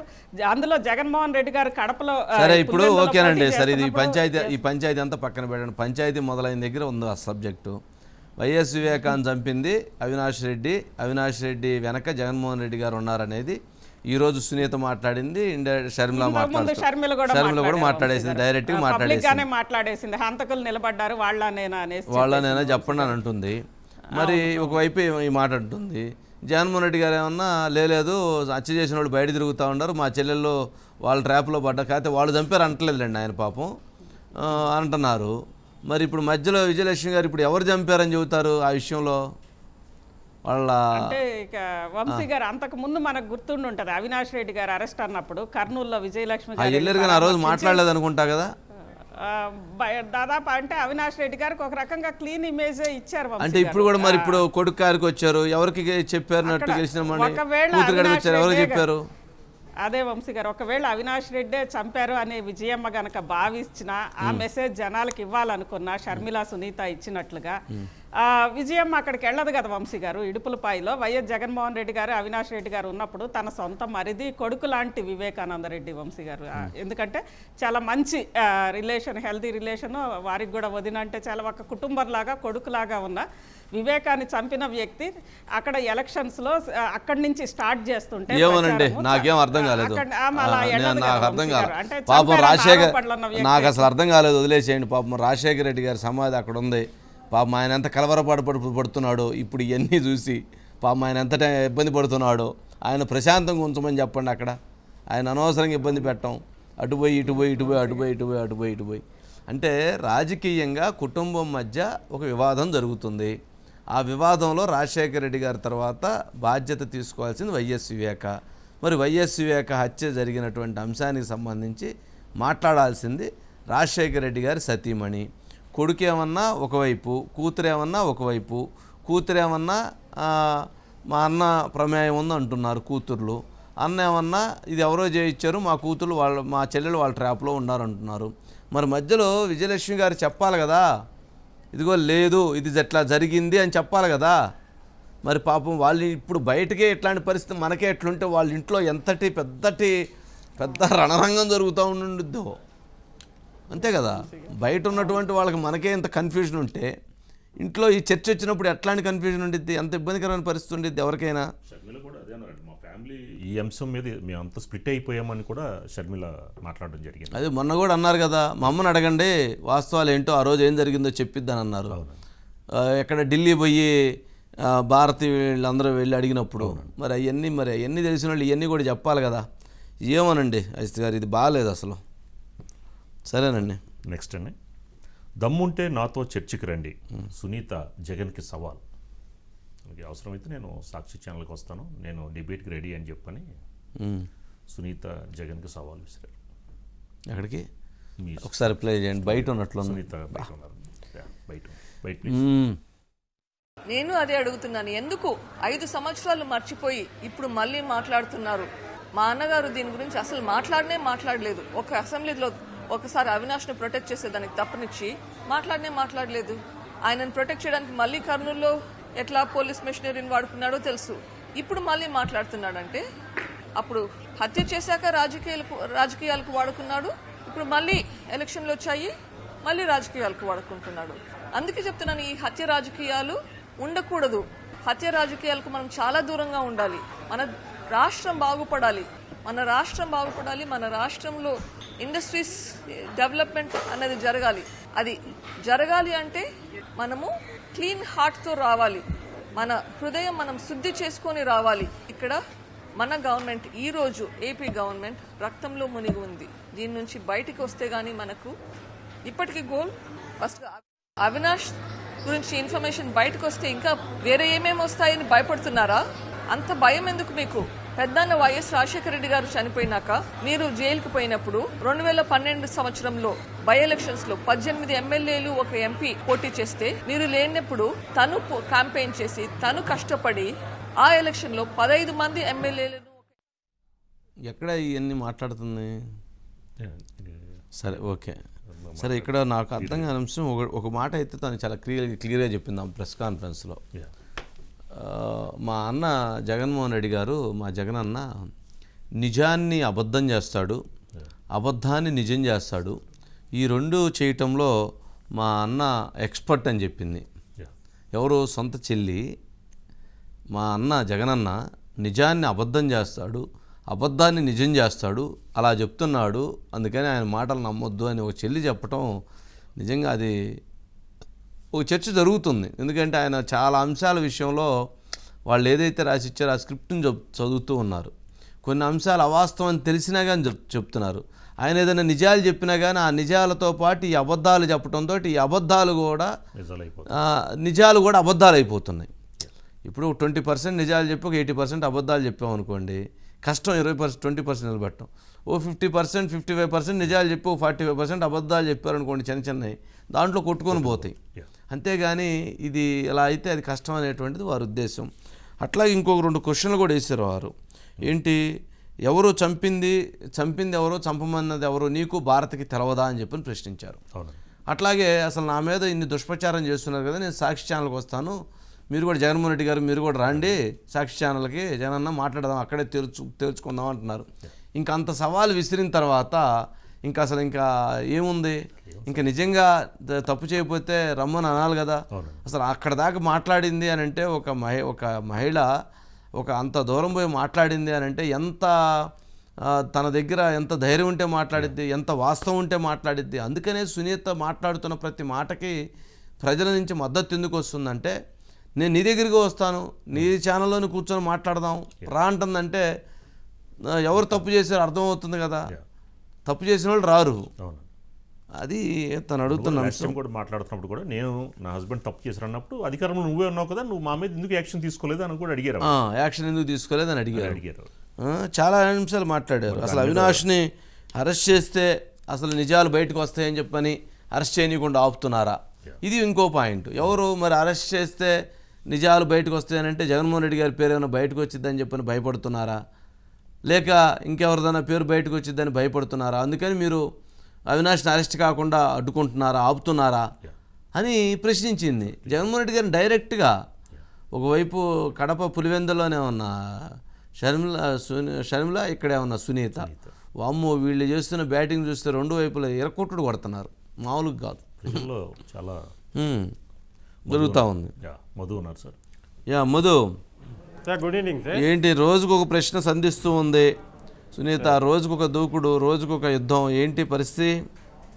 చెప్పాల్సింది చెప్పకుండా ఏదో చెబుతూ కూడా తాము ఏదైతే అడిగామో అది చెప్పడం లేదు ఎందుకు?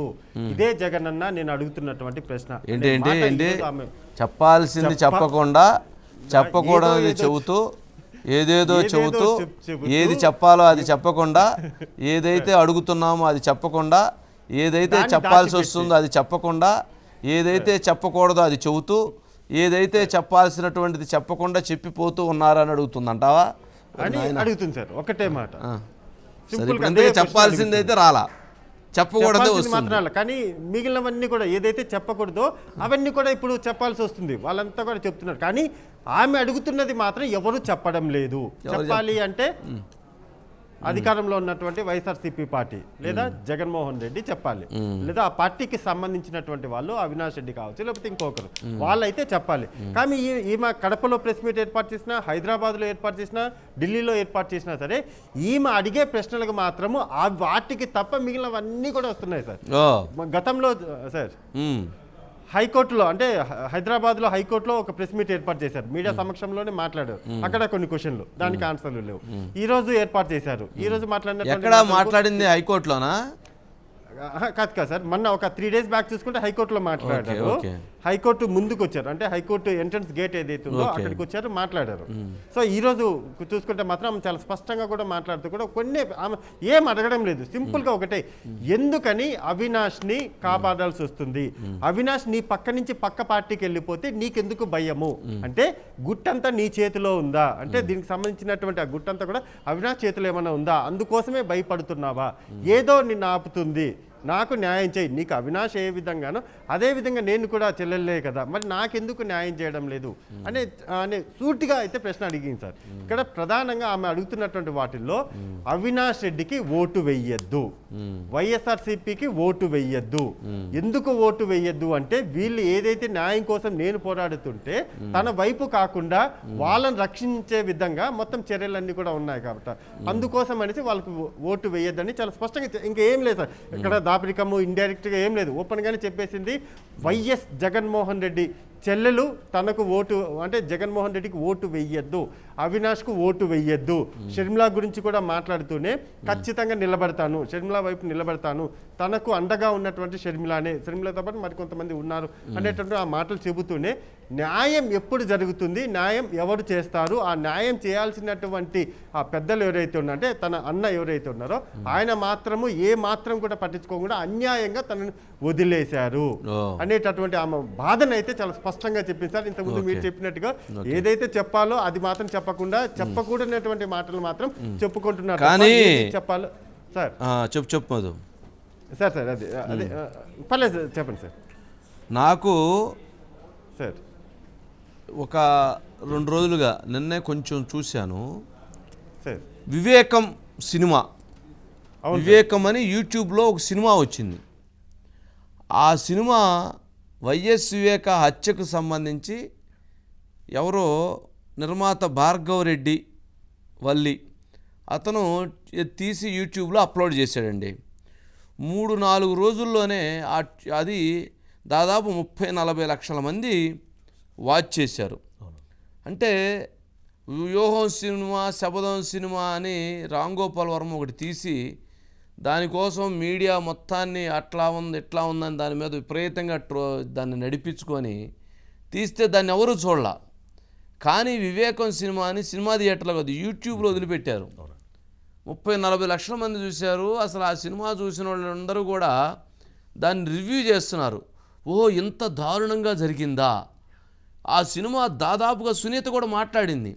ఆ సినిమా ఎవరు తీశారో చాలా బాగా తీశారు. ఆ సినిమా తీసిన వాళ్ళు ఎవరు నాకు తెలియదు, కానీ సినిమా తీసిన వాళ్ళు చాలా యథార్థంగా సినిమాని తీశారు. కానీ ఆ నరికినటువంటి అంశం ఏదైతే ఉందో ఇంకా అంతకంటే దారుణంగా నరికారు, అంతకంటే దారుణంగా హింసించారు అని తను మాట్లాడింది. దీనిపైన దస్తగిరి కోర్టుకు వెళ్ళాడు. వామ్మో, ఆ సినిమా చూస్తే జనం భయపడిపోతున్నారు కాబట్టి ఆ సినిమాలో నా పాత్రనే ఉంది కాబట్టి దాన్ని నిలుపుదల చేయండి అని కోరుతూ తను కోర్టుకు వెళ్ళారు. కానీ ఇప్పుడు అంటే ఇక్కడ మనం గమనించాల్సింది ఏంటంటే వైఎస్ఆర్సీపీ పార్టీకి ఆ సినిమాను చూసినటువంటి వాళ్ళు ఎవరైనా సరే ఆ సినిమాలో ఉన్నటువంటి ఆ అంశాలన్నిటినీ కనుక చూస్తే నిజమైనటువంటి సినిమా భావించినటువంటి వాళ్ళు ఆ పార్టీకి దూరం అయిపోతారు. ఏంట్రా బాబు, ఇంత జరిగిందా ఈ సినిమాలో, ఆ సినిమా వివేకానంద రేపు చెప్దాం అసలు ఆ సినిమాకు సంబంధించి ఏం జరిగింది అనేది రేపు దాని గురించి మాట్లాడదాం. లాస్ట్లో కూడా అండి, నిజాన్ని ఎవరు మార్చలేరు. మీరు చూసారా సినిమా? నేను కొద్దిగా చూశానండి. అందులో ఫోన్లు వచ్చి డిస్టర్బెన్స్ అయ్యి మాట్లాడలేకపోయాను. ఆ మర్డర్ జరిగింది దాంతో ఆపేశారని బాగా థ్రిల్లింగ్గా ఉంది. ఆ తర్వాత తీయలేదు, అంటే పార్ట్ 2 ఉంది. అది ఎండ్ అండి, నిజాన్ని ఎవరు మార్చలేదు. కాదండి, చంపిన వరకు తీశారు, అంతే. తర్వాత పార్ట్ 2 ఉండాలి కదా. ఉండాలి. అది పార్ట్ 2 సునీత దాంట్లో హీరో, అంతే కదా. అంతే కదా. ఆమె ఫైట్ చేయటం, ఆ పోరాటం, సిబిఐ ఇన్వెస్టిగేషన్, వాళ్ళ మీద కేసులు పెట్టడం. పార్ట్ 2 ఉండొచ్చేమో. అప్పట్లో విజయశాంతి సినిమా వచ్చింది, పోలీస్ సినిమా, అదేందో కర్తవ్యం అనే సినిమా. అట్లా ఇప్పుడు వైఎస్ సునీతనే అట్లా చూపించాలి, పోలీస్ యాక్షన్ అనుకోండి, దీంట్లో తను పోరాడిన యాక్షన్గా. సరే ఏదన్నా కానీ ఈ బయోపిక్స్ మొత్తానికి నేను ఇక్కడ ఏంటంటే వర్మ అంత గొడవ చేసి అంత గందరగోళం చేసి ఆ సినిమాని రోజు దాని మీద ఒక టేజర్లో పెట్టి అట్టబెట్టి చేస్తే దాన్ని ఎవరు చూడాల. కానీ వాస్తవంగా అంటే ప్రజలు దీన్ని విశ్వసించారు.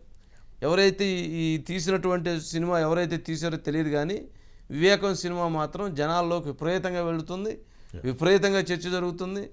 చూసినటువంటి వాళ్ళు అమ్మ పాపం వివేకాన్ని అట్ట చంపారేంటి, అమ్మ ఇంత అన్యాయం జరిగిందని అనుకుంటున్నారు. అంతే కదా, పాపం ఇళ్లలో చూసినటువంటి వాళ్ళు అలాగే అనుకుంటారు. అలా వచ్చింది, మొత్తానికి అది ట్రెండ్ సెట్ అయిపోయింది. ఈ వివేకం సినిమా ప్రభావం ఖచ్చితంగా రేపు ఏపీ ఎన్నికల్లో వివేక మర్డర్ కేసు ప్రభావం ఖచ్చితంగా ఉండేటువంటి పరిస్థితి ఉంటుంది. సరే చూద్దాం. మొదలు ఇక నెక్స్ట్ ఫోన్ ట్యాపింగ్లో సంచలనం, బీఆర్ఎస్ సుప్రీంకి నోటీసులు. ఏంట్రా బాబు, ఈ ఫోన్ అసలు చేతిలో ఉంచుకోవాలా ఉంచుకోకూడదా ఏంటి, ఏం చేయాలో అర్థం కావట్లేదు. ఏంది అసలు ఇది? అతను అడిగితే ఏమన్నా రాధాకృష్ణరావు కన్ఫెషన్ స్టేట్మెంట్లో 2018 నుంచే మొదలుపెట్టాం మేము పూర్తి స్థాయిలో చర్యలు అని చెప్పని ఆయన కన్ఫెషన్ స్టేట్మెంట్లో ఇచ్చాడు. మరి ఆ వినేటువంటిది కూడా అతని స్టేట్మెంట్లోనే చాలా క్లియర్గా మెన్షన్ చేశాడు. ఏమని? మేము పార్టీలో ఉన్నటువంటి వాళ్ళు తిన్నాము, అపోజిషన్ పార్టీలో ఉన్నటువంటి వాళ్ళు తిన్నాము, అపోజిషన్ కుటుంబ సభ్యులు తిన్నాము, అట్లాగే మా పార్టీలో ఉన్నటువంటి కొంతమంది కుటుంబ సభ్యులు తిన్నాము, అట్లాగే బిజినెస్ మ్యాన్స్ది మేము ఫాలో చేసాము, విన్నాము అని అంటే అవన్నీ పైనుంచి ఇన్స్ట్రక్షన్స్ ప్రకారంగా మేము వాటిని ఫాలోఅప్ చేసామని చెప్పని దాదాపు అవన్నీ చెప్పుకుంటూ వచ్చారు. ఇవన్నీ చూస్తే చాలా ఆందోళన కలుగుతూ ఉంది రాజుగారు, ప్రజలకు కూడా చాలా భయం కలుగుతూ ఉంది. చాలా ప్రజలైతే చాలా భయాందోళన వ్యక్తం చేస్తూ ఉన్నారు. సరే ఇవన్నీ ఇట్లా చూస్తే కేటీఆర్ గారు మహా న్యూస్కి ఒక లీగల్ నోటీస్ పంపించారు. సరే, ఈ లీగల్ నోటీస్ సంబంధించి ఈరోజు సాయంత్రం వచ్చింది కాబట్టి దీనికి సంబంధించి రేపు దీనికి మనం ఆన్సర్ చేయాల్సినటువంటి బాధ్యత మన మీద ఉంది కాబట్టి కల్వకుంట్ల తారక రామారావు గారికి, బీఆర్ఎస్ పార్టీ వర్కింగ్ ప్రెసిడెంటు, మాజీ మంత్రివర్యులు వారికి దీనిపైన మనము రేపు సమాధానము తెలియజేయాల్సినటువంటి బాధ్యత ఉంది కాబట్టి రేపు తెలియజేద్దాం అనేటువంటిది నా విజ్ఞప్తి. ఎందుకంటే ఈరోజు ఇప్పటికే సమయాభావం మించిపోతూ ఉన్నది. రోజు రోజుకి వార్తలు పెరుగుతూ ఉన్నాయి. ఏదైతే ఈ ఫోన్ ట్యాపింగ్లో ఉన్నటువంటి అంశాలు ఎలా అయితే పెరుగుతూ ఉన్నాయో అలా పెరుగుతూ ఉన్నటువంటి నేపథ్యంలో దీనిపైన రేపు మనం బాధ్యతాయుతంగా మనం అది ఏంటి తప్పు, మన తప్పు ఉంటే మనం తప్పు అని చెప్పి ఒప్పుకుందాం, వారిది తప్పు ఉంటే వారి తప్పు అని చెప్పేటువంటి ప్రయత్నం చేద్దాం. కానీ తప్పు ఎవరు చేసినా తప్పే. మరి ఆ తప్పుకి ఎవరైనా సరే ఆ తప్పుకి బాధ్యత వహించాల్సిందే. వారి పట్ల మనకు గౌరవం ఉంది. కానీ ఈ బయటకు వస్తున్నటువంటి చర్యల పట్ల మాత్రం కొంత జుగుప్సాకరంగా ఉంది. అంటే ప్రభుత్వం అనేటువంటిది చేతిలో ఉంటే వ్యవస్థలను ఏ రకంగా వాడుకుంటారు, ప్రజాస్వామ్యాన్ని ఏ రకంగా కూనీ చేస్తారు, రాజ్యాంగాన్ని ఏ రకంగా నాశనం చేస్తారు అనేటువంటి ఒక బాధ ఉంది. బాధ్యతాయుతంగా మనం చెప్పాల్సింది ఉంది కాబట్టి రేపు మనం దానిపైన కొంత చెప్పేటువంటి ప్రయత్నం చేద్దాము. సరే, ఇప్పుడు దీనికి సంబంధించిన ఐజీ కూడా ప్రభాకర్ రావు గారు కూడా రేపు ఎల్లుండి రాబోతున్నారు. ఆయన వస్తున్నారు అంటారు. ఆయన వస్తున్నారు అంటున్నారు, ఆయన వస్తున్నట్లేదు. సరే, ఇది ఒక అంశం. సరే, ఇంకొకటి సురేష్ గారు మధు ఓకే. ఇప్పుడు ఈ ఫోన్ ట్యాపింగ్లో కొత్త అంశాలు చాలా రకరకాలు వస్తున్నాయి. ఏంటి అని అంటే ఈ కన్ఫెషన్ స్టేట్మెంట్లో ఇచ్చినటువంటి దాంట్లో డబ్బులు పట్టుకోవటం ఒక అంశం అయితే, ఇవాళ రఘునందనరావు మళ్ళీ కొన్ని అంశాలను ఇచ్చేశాడు. ఆయన కాంగ్రెస్ పార్టీకి ఇప్పుడు ఏదైతే ఉందో వాళ్ళకి అధికారం ఉంది కదా, గతంలో ఉన్నటువంటి అధికారులు మొత్తం ఉన్నారు కదా, వాళ్ళందరూ కలిసి ఇప్పుడు వాళ్ళందరి మీద తక్షణం చర్యలు తీసుకోవచ్చు కదా, ఎందుకు ఇవన్నీ చేస్తున్నారు అని చెప్పని ఆయన ఇంకొక ప్రశ్న వేశాడు. కానీ ఇది దాదాపు ప్రకంపనలో ఢిల్లీ వరకు వెళ్ళిపోయినాయి. ఢిల్లీలో ఉన్నటువంటి రఘునందనరావు చెప్పింది, బిఎల్ సంతోష్ జీది ఫోన్ కూడా ట్యాప్ చేసి ఇక్కడికి వస్తే అని కూడా చెప్పారు. అంటే ఆయన భారతీయ జనతా పార్టీలో బిహైండ్ స్క్రీన్లో ఆర్ఎస్ఎస్ వింగ్ తరపున ఆయన మోదీ, అమిత్ షా గారి తర్వాత ఆయన అత్యంత క్రియాశీలకమైన మనిషి. అలాంటి పవర్ఫుల్ పర్సన్ కూడా ట్యాప్ చేశారట. ఇప్పుడు ఫోన్ ట్యాపింగ్ అంశాల్లో ఏది చాలా అంశాలు బయటకు వస్తున్నాయి. జరగలేదు అనేది అబద్ధం అని అంటున్నారు. ఖచ్చితంగా జరిగింది అనేటువంటి ఆధారాలని ఇప్పుడు ఇన్వెస్టిగేషన్ టీం బయటపడుతూ ఉంది. సరే, కేటీఆర్ గారు కూడా స్వయంగా లంగాలో బొంగాలతో వాళ్ళు విన్నారు అని చెప్పని అంటున్నారు. విన్నారేమో నాకేం తెలుసు అంటున్నారు. కానీ ఇక్కడ సుప్రీం, బీఆర్ఎస్ పార్టీ సుప్రీం ఆయన నేతృత్వంలో ఈ జరిగినాయి అని చెప్తున్నారు. ఈ క్రమంలో అనేక కొత్త విషయాలు వస్తూ ఉన్నాయి. ఆ వస్తున్నటువంటి అంశాలు కొన్ని చెప్పాలి అని అంటే భయం కలుగుతుంది. అంటే ఇలాంటివి కూడా జరిగినాయా అని క్వశ్చన్ మార్కే. జరిగినాయి అని నేను అంటలేదు, జరిగినాయా అనేటువంటి క్వశ్చన్ మార్కు. మధు, రఘునందన్ గారు బయట ఒకసారి ప్లే చేయండి. రఘునందన్ గారు బయట ప్లీజ్. నేను అడుగుతున్నా, ఇవాళ ఈ టీం ఇన్వెస్టిగేషన్ చేస్తున్న టీంని ఉత్తర సర్కారు కొలువులు చేసుకుంటున్న వాళ్ళని తెచ్చి ముద్దాయిలు ఎందుకు చేస్తున్నారు? 2016 నుంచి ట్యాపింగ్ మీద ఇన్వెస్టిగేషన్ చెయ్యమన్నప్పుడు మీరు మీ ఓటుకు నోటు కేసుని ఎందుకు పక్కకు పెడుతున్నారు? తెలంగాణ సమాజం తెలుసుకోవాలనుకుంటుంది. కాంగ్రెస్ కి బీఆర్ఎస్ కి మధ్యన అండర్స్టాండింగ్ లేకపోతే చంద్రశేఖర్ రావుని ఈ కేసులో అక్యూజ్ నెంబర్ 1 గా చేయడంలో ఈ పోలీసులకు ఉన్నటువంటి, ముఖ్యమంత్రి గారికి ఉన్నటువంటి ఇబ్బంది ఏంటో చెప్పాలి. ఆ రోజు రేవంత్ రెడ్డి గారి టెలిఫోన్ ట్యాప్ అయిన రోజు ఇంటెలిజెన్స్ చీఫ్ ఎవరు? ప్రస్తుత ఇంటెలిజెన్స్ చీఫ్ గౌరవనీయులు శివధర్ రెడ్డి గారు. Madhu sir, good evening sir. Good evening Madhu. ఏంటి అంటే రోజుకి ఒక సంచలనంగా మారుతూ ఉంది. ఏంటి అసలు ఏం జరుగుతుంది? ఫోన్ ట్యాపింగ్కి సంబంధించి కొత్త కోణాలు ఏవైతే ఉన్నాయో అవి తెర మీదకి వస్తున్నాయి సార్. తెర మీదకి వచ్చినాయి, తెర మీదకి వచ్చాయి. తెర వెనకే ఉన్నాయి. లేదు సార్, తెర మీద ఎవరైతే యాక్ట్ చేశారో వాళ్ళ గురించి ఇప్పుడు తెర మీదకి వస్తున్నాయి సార్. ఓకే, అసలు ఏంటి ఈ ఫోన్ ట్యాపింగ్కి సంబంధించి కొత్తగా ఇంటర్నల్గా జరుగుతున్నటువంటి ఇన్వెస్టిగేషన్లో బయటపడుతున్నటువంటి విషయాలు ఏంటి అనేది ఒకసారి చూస్తే మాత్రం సార్, ఒక హీరోయిన్ పేరు బయటకు వచ్చింది కదా సార్. ఈ ఫోన్ ట్యాపింగ్ సంబంధించి కొంతమంది హీరోయిన్ల ఫోన్లు విన్నారు అని అదే గతంలో కూడా విమర్శలు చేశారు ఆ హీరోయిన్. విమర్శలు కూడా ఆ హీరోయిన్ పేరు ఎత్తద్దు, ఆ హీరోయిన్కి ఇటీవల కాలంలో పెళ్ళి మనకి మన ఎవరి పేర్లతో సంబంధం లేకుండా ఏం జరిగింది అనేది ఒకసారి గమనిస్తే సార్, ఆ హీరోయిన్కి సంబంధించి అసలు ఏంటి ఆ హీరోయిన్ గురించి కనుక్కోండి అని చెప్పి అప్పట్లో ఉన్నటువంటి ఒక మంత్రికి ఒక యువ నాయకుడు చెప్పాడు సార్. చెప్పిన తర్వాత ఆ మంత్రి ఎవరైతే ఉన్నారో అప్పట్లో ఆయన జూబ్లీ హిల్స్లో ఉన్నటువంటి ఒక సినిమా ఇండస్ట్రీకి సంబంధించినటువంటి ఒక ఫ్యామిలీ దగ్గరికి వచ్చాడు. ఆ ఫ్యామిలీలో ఉన్న వాళ్ళందరూ కూడా సినిమాలో సంబంధించినటువంటి వాళ్ళు, ప్రొడ్యూసర్లు, డైరెక్టర్లు, ఏదన్నా కానీ మొత్తానికి అక్కడి నుంచి సార్ వచ్చారు సార్. వచ్చినప్పుడు అందులో ఉన్నటువంటి ఆ కుటుంబానికి సంబంధించినటువంటి ఒక మహిళా నటి కూడా ఆ ఉన్నారు, ఎవరో త్రూ అప్రోచ్ అయ్యారు. త్రూ మొత్తానికి అయితే ఆ మంత్రి వచ్చేసి ఈ ఫ్యామిలీని అప్రోచ్ అయ్యాడు. సో అప్రోచ్ అయిన తర్వాత ఏమైంది, ఓకే రైట్, ఏదైతే మీడియేషన్ ఉందో ఆ మీడియేషన్ ద్వారా నేను చేస్తాను అని ఆమె అగ్రి అయ్యింది. అగ్రి అయిన తర్వాత ఏం జరిగింది, ఎవరైతే ఆ లేడీ ఉన్నారో ఆమె వెళ్ళి పలానా హీరోయిన్ ఎవరైతే అడిగారో ఆ హీరోయిన్ను కాంటాక్ట్ చేయడం జరిగింది. అలా కాంటాక్ట్ చేసిన తర్వాత ఓకే డీలింగ్ అంతా కూడా కంప్లీట్ అయిపోయింది. డీలింగ్ కంప్లీట్ అయిపోయిన తర్వాత నీ ఫ్యూచర్ ఏం కావాలన్నా కానీ సార్ చూసుకుంటారు. ఈ పదం మళ్ళీ చెప్తున్నా సార్, నీ ఫ్యూచర్ చాలా బాగుంటుంది, ఏం కావాలన్నా కానీ సార్ చూసుకుంటారు అనేటటువంటి ఈ వర్డ్ ఏదైతే ఉందో అది నోట్ డేట్లో పెడుతున్నాం సార్. సో అలా ఉన్నటువంటి మొత్తం వ్యవహారంలో జూబ్లీ హిల్స్ చెక్ పోస్ట్ దగ్గర ఉన్నటువంటి ఒక పెట్రోల్ పంప్ ఏదైతే ఉందో ఆ పెట్రోల్ పంపు వెనకాల అంటే పక్క గల్లీలో ఉన్నటువంటి ఒక గెస్ట్ హౌస్, అది ఎవరికి అంటే కామన్ మ్యాన్ ఎవరైనా వెళ్ళినా సరే అది ఎవరికి కనిపించదు.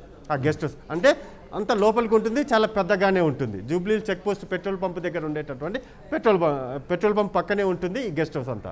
సో ఆ గెస్ట్ హౌస్లో ఈ యువ నాయకుడు, ఈ హీరోయిన్ ఇద్దరు కూడా అక్కడే కలిసేవారు. అక్కడికి కలిసేటప్పుడు ఎక్కడ కూడా ఎస్కాట్ కానీ ఫ్రెండ్షిప్ కలవడంలో తప్పే ఉంది. ఫ్రెండ్షిప్లో కలవడానికి మధ్యలో ఒక మాజీ మంత్రి అవసరమా సార్? అంటే ఫ్రెండ్షిప్ కావాలంటే ఎవరో ఒకరు, అంటే జస్ట్ పార్టీలకు కలవచ్చు, లేకపోతే ఫ్రెండ్షిప్ మీద కలవచ్చు, లేకపోతే సినిమా తీద్దాం అనేటువంటి ఒక స్టోరీ కోసం ఒకటి బిల్డ్ చేయడం కోసం కలవచ్చు, తప్పేం లేదు కదా. నిజమే సార్, కరెక్ట్, మీరు చెప్పింది కూడా అలానే అనుకుందాం సార్. నేను కూడా అదేం ఇప్పుడు పలానా వాళ్ళు కలిశారు, పలానా జరిగిందని చెప్పట్లేదు. సో అలా కలిసారు, అక్కడ అలా కలిసి కొన్నాళ్ళు ప్రయాణం జరిగింది. అలా కొన్ని రోజుల పాటు సాఫీగానే అంతా సాగింది. అలా సాగుతున్నటువంటి క్రమంలోనే ఎవరైతే ఆ యువ నాయకుడు ఉన్నారో ఆ యువ నాయకుడికి సంబంధించినటువంటి ఫ్యామిలీ మెంబర్స్ వాళ్ళకైతే తెలిసింది. తెలిసిన తర్వాత సార్ వివాదం అయింది. వివాదం కాస్త పెద్ద పంచాయతీనే జరిగింది. సరే, అనుమానంతో కూడినటువంటి వివాదం అనుకోవచ్చు. వివాదం అయితే మొదలైంది. అలా మొదలైన తర్వాత అసలు ఎలా తెలిసింది, ఇంతవరకు వ్యవహారం ఎలా వచ్చింది, అంటే ఇంటి వరకు కూడా ఈ మ్యాటర్ ఎలా వచ్చింది అనేటటువంటిది ఇక్కడ ఉన్నటువంటి ఆ యువ నాయకుడికి అయితే ఒక డౌట్ వచ్చింది. సో వెంటనే ఏం జరిగింది, ఆ ఫోన్ కూడా ట్యాప్ జరిగింది. ఆ ఫోన్ కూడా వింటే ఎవరైతే ఆ యువ నాయకుడికి సంబంధించినటువంటి వైఫ్ ఉన్నారో కాదు, అంటే ఇక్కడ ఆ హీరోయిన్ ఫోన్ ట్యాప్ జరిగిందా? హీరోయిన్ది ఆల్రెడీ జరిగింది. ఓకే, ఏదోలే. ఇప్పుడు సరే, మొత్తానికి ఇప్పుడు ఏమైంది, ఇంతకీ ఎండ్ ఏంటి? సరే, ఇప్పుడు అది ఆ ఎంక్వైరీ జరుగుతుందా? ఆ ఎంక్వైరీ భాగంలో కూడా సమాచారం వచ్చిందా? ఎంక్వైరీ ఆల్రెడీ చేసేసారు కూడా సార్ పోలీసులు. ఎక్కడికి వెళ్ళింది, ఎవరు మధ్యలో చేశారు, ఇదంతా కూడా ఆల్రెడీ వాళ్ళు అయిపోయింది. ఆ ఇన్వెస్టిగేషన్ ఏదైతే ఉందో ఆ ఇన్వెస్టిగేషన్ కూడా కంప్లీట్ అయిపోయినట్టుగా సమాచారం. సో ఇంకా ఫర్దర్ గా దాని గురించి వెళ్ళాలి అంటే ఏదైనా అడితిరిగి అటు ఇటు వెళ్ళింది అయితే అది మొత్తానికైతే అది వచ్చేసింది సార్. ఆ మొత్తం జరిగినటువంటి ఆ పార్ట్ ఏదైతే ఉందో ఆ పార్ట్ అంతా కూడా బయటికి పోలీసులకు తెలిసిపోయింది. దానికి సంబంధించి ఎంక్వైరీ కూడా చేశారు. ఆ డీటెయిల్స్ అన్ని కూడా రాబట్టారు. ఫర్దర్ గా కూడా నోటీసులు ఇస్తారా అనేది ఇక్కడ బిగ్ క్వశ్చన్ మార్క్ సార్. ఆ మాజీ మంత్రి నోటీసులు ఇచ్చినప్పుడు మాట్లాడదాం. సినిమా ఇండస్ట్రీకి సంబంధించినటువంటి వాళ్ళకు, ఎందుకంటే ఇప్పుడే పాపం ఇప్పటికే ఇవన్నీ అసలు ఏం జరుగుతుందో అర్థం కావట్లేదు. చాలా అంశాలు బయటకు వస్తున్నాయి, చాలా ప్రకంపనలు బయటకు వస్తూ ఉన్నాయి. ఒకవైపు నుంచి వెళ్తే ఇంకొక వైపుకి, ఇంకోవైపు నుంచి వెళ్తే ఇంకొక వైపుకి. సరే, అయితే రైట్. ముద్దు సురేష్ గారు ఉన్నారు కదా. సురేష్ గారు అంటే ఇది కొద్దిగా ప్రాబ్లం ఇష్యూయే. ఎందుకంటే ఒకరిదో ఇద్దరిదో వింటే ఎవరిదో పర్వాలేదు. ఇది కొన్ని వందల మందిది ఫోన్ వినటం అనేటువంటిది జరిగింది. సరే మగవాళ్ళు తింటాం ఫోన్లు అంటే ఇంకొక పద్ధతి, మరి ఆడవాళ్ళది కూడా ఫోన్లు విన్నారని అంటే అదొక దుర్మార్గమైనటువంటి పద్ధతి. ఎవరిన్నారు ఎవరు వినలేదు అనేటువంటిది పక్కన పెడదాం, వినాల్సిన పరిస్థితి ఏర్పడింది, విన్నాము అనేటువంటిది ఇప్పుడున్న పోలీసులు కన్ఫెషన్ స్టేట్మెంట్లో చెప్తున్నారు. దానికి ఒక టీం రెడీ అయ్యి చేశారని చెప్తున్నారు. రేవంత్ రెడ్డి గారు కూడా మాట్లాడారండి, ఈ ఫోన్ అని ఇంట్లో వైఫ్ అండ్ హస్బెండ్ మధ్య మాట వినాల్సిన పని ఏంటి మీకు అని చెప్పిన రేవంత్ రెడ్డి గారు కూడా మాట్లాడారు. అది ఇప్పుడు ఆయన అదే మాట్లాడుతున్నాడు. రేవంత్ రెడ్డి గారు స్టేట్మెంట్ కూడా ఇది ఇచ్చినట్టున్నారు ఇప్పుడే దానిపైన. సురేష్ గారు, వంశీ గారు ఏమండి వంశీ గారు, ఈ ఫోన్ ట్యాపింగ్లో సంచలన విషయాలు అన్నది అంటే మనం చెప్తున్నది కాదు, ఎవరైతే రాధాకిషన్ రావు గారు ఉన్నారో డీసీపీగా చేసి తర్వాత ఓఎస్డీగా టాస్క్ ఫోర్స్లో అక్కడ నుంచి ఇంటెలిజెన్స్లో రావడం మీద ఆయన అంటే కన్ఫెషనల్ స్టేట్మెంట్ ఇచ్చినట్లుగా అది అఫీషియల్గా రికార్డ్ చేసి పోలీసులు రికార్డ్ చేసిన స్టేట్మెంట్ చూస్తే చాలా సంచలన విషయాల కింద మనం పరిగణించవచ్చు.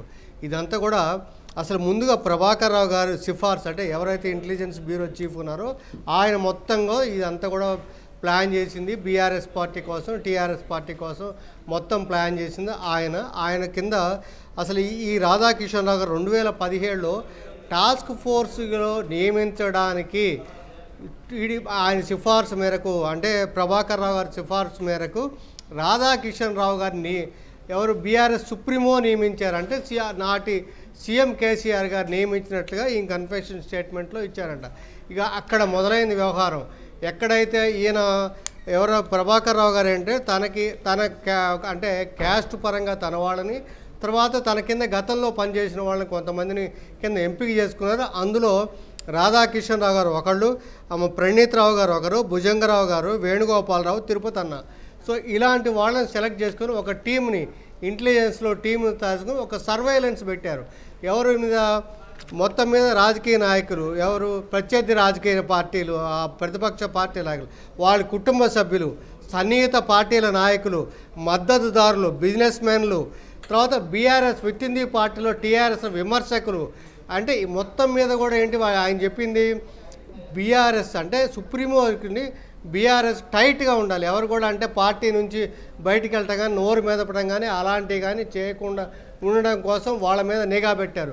మళ్ళీ మొన్న 23 ఎలక్షన్స్లో కూడా మళ్ళీ బీఆర్ఎస్ మూడోసారి ఆడడానికి అసలు వీళ్ళు ఎంతవరకు చేయగలరు కానీ మూడోసారి కూడా బీఆర్ఎస్ అధికారంలో రావడం కోసం వీళ్ళందరి మీద నిఘా పెట్టారు. ఎవరైతే విపక్షాలు ఉన్నారో వీళ్ళందరి మీద నిఘా పెట్టారు. కొన్ని ఎగ్జాంపుల్స్ చెప్పారు వంశీ గారు. 2018లో టీడీపీ శేర్లింగంపల్లిలో ఆనంద్ ప్రసాద్ గారు పోటీ చేసినప్పుడు 70 లక్షల రూపాయలు ప్యారడైజ్ దగ్గర పట్టుకున్నారు, అక్కడ అయిపోయింది. దుబ్బాకలో రఘునందనరావు గారు 2020లో కంటెస్ట్ చేసినప్పుడు ఉప ఎన్నికలు కంటెస్ట్ చేసి అక్కడ ₹1 కోటి సీజ్ చేశారు. ఇక మీకు మునుగోడులో ఆయన మనకి ఉప ఎన్నికలో మనకి కోమటి రాజగోపాల్ రెడ్డి గారు పోటీ చేసినప్పుడు 3.5 లక్షల రూపాయలు అవేంటి చిట్ ఫండ్ డబ్బుల్ని ఆ రకం మొత్తం మీద అట్లా మొత్తం మీద చేసినట్టు నెక్సెస్ చేసినట్టు ఆ రకంగా చెప్పారు. అయితే ఇవాళ ఇంకొక సంచలన విషయం ఏంటంటే వంశీ గారు, ఎవరైతే ఈ మనకు ప్రణీత్ రావు ఉన్నాడో హార్డ్ డిస్కులు గవర్నమెంట్ మారగానే మొత్తం హార్డ్ డిస్కులను తీసుకెళ్ళి మొత్తం ధ్వంసం చేసి మూసీలో పడేశారంట. సో ఇవాళ అక్కడ మూసీ నాగోల్ దగ్గరికి వెళ్ళి ఆ హార్డ్ డిస్కులు ఇరిగిపోయిన హార్డ్ డిస్కులు అన్నీ స్వాధీనం చేసుకున్నారంటే ఈ రాధాకిషన్ రావు గారిని కస్టడీ కోరారు ఇప్పుడు. ఎందుకంటే ఈ సంచలన విషయాలు వెల్లడించడంలో కస్టడీ కోరితే రేపు నాంపల్లి కోర్టు కస్టడీ మీద నిర్ణయం తీసుకోబోతుంది వంశీ గారు. ఓకే సురేష్ గారు, సుధాకర్ ఉన్నట్టున్నారు కదా, ఓకే సుధాకర్ ఉన్నారా? సుధాకర్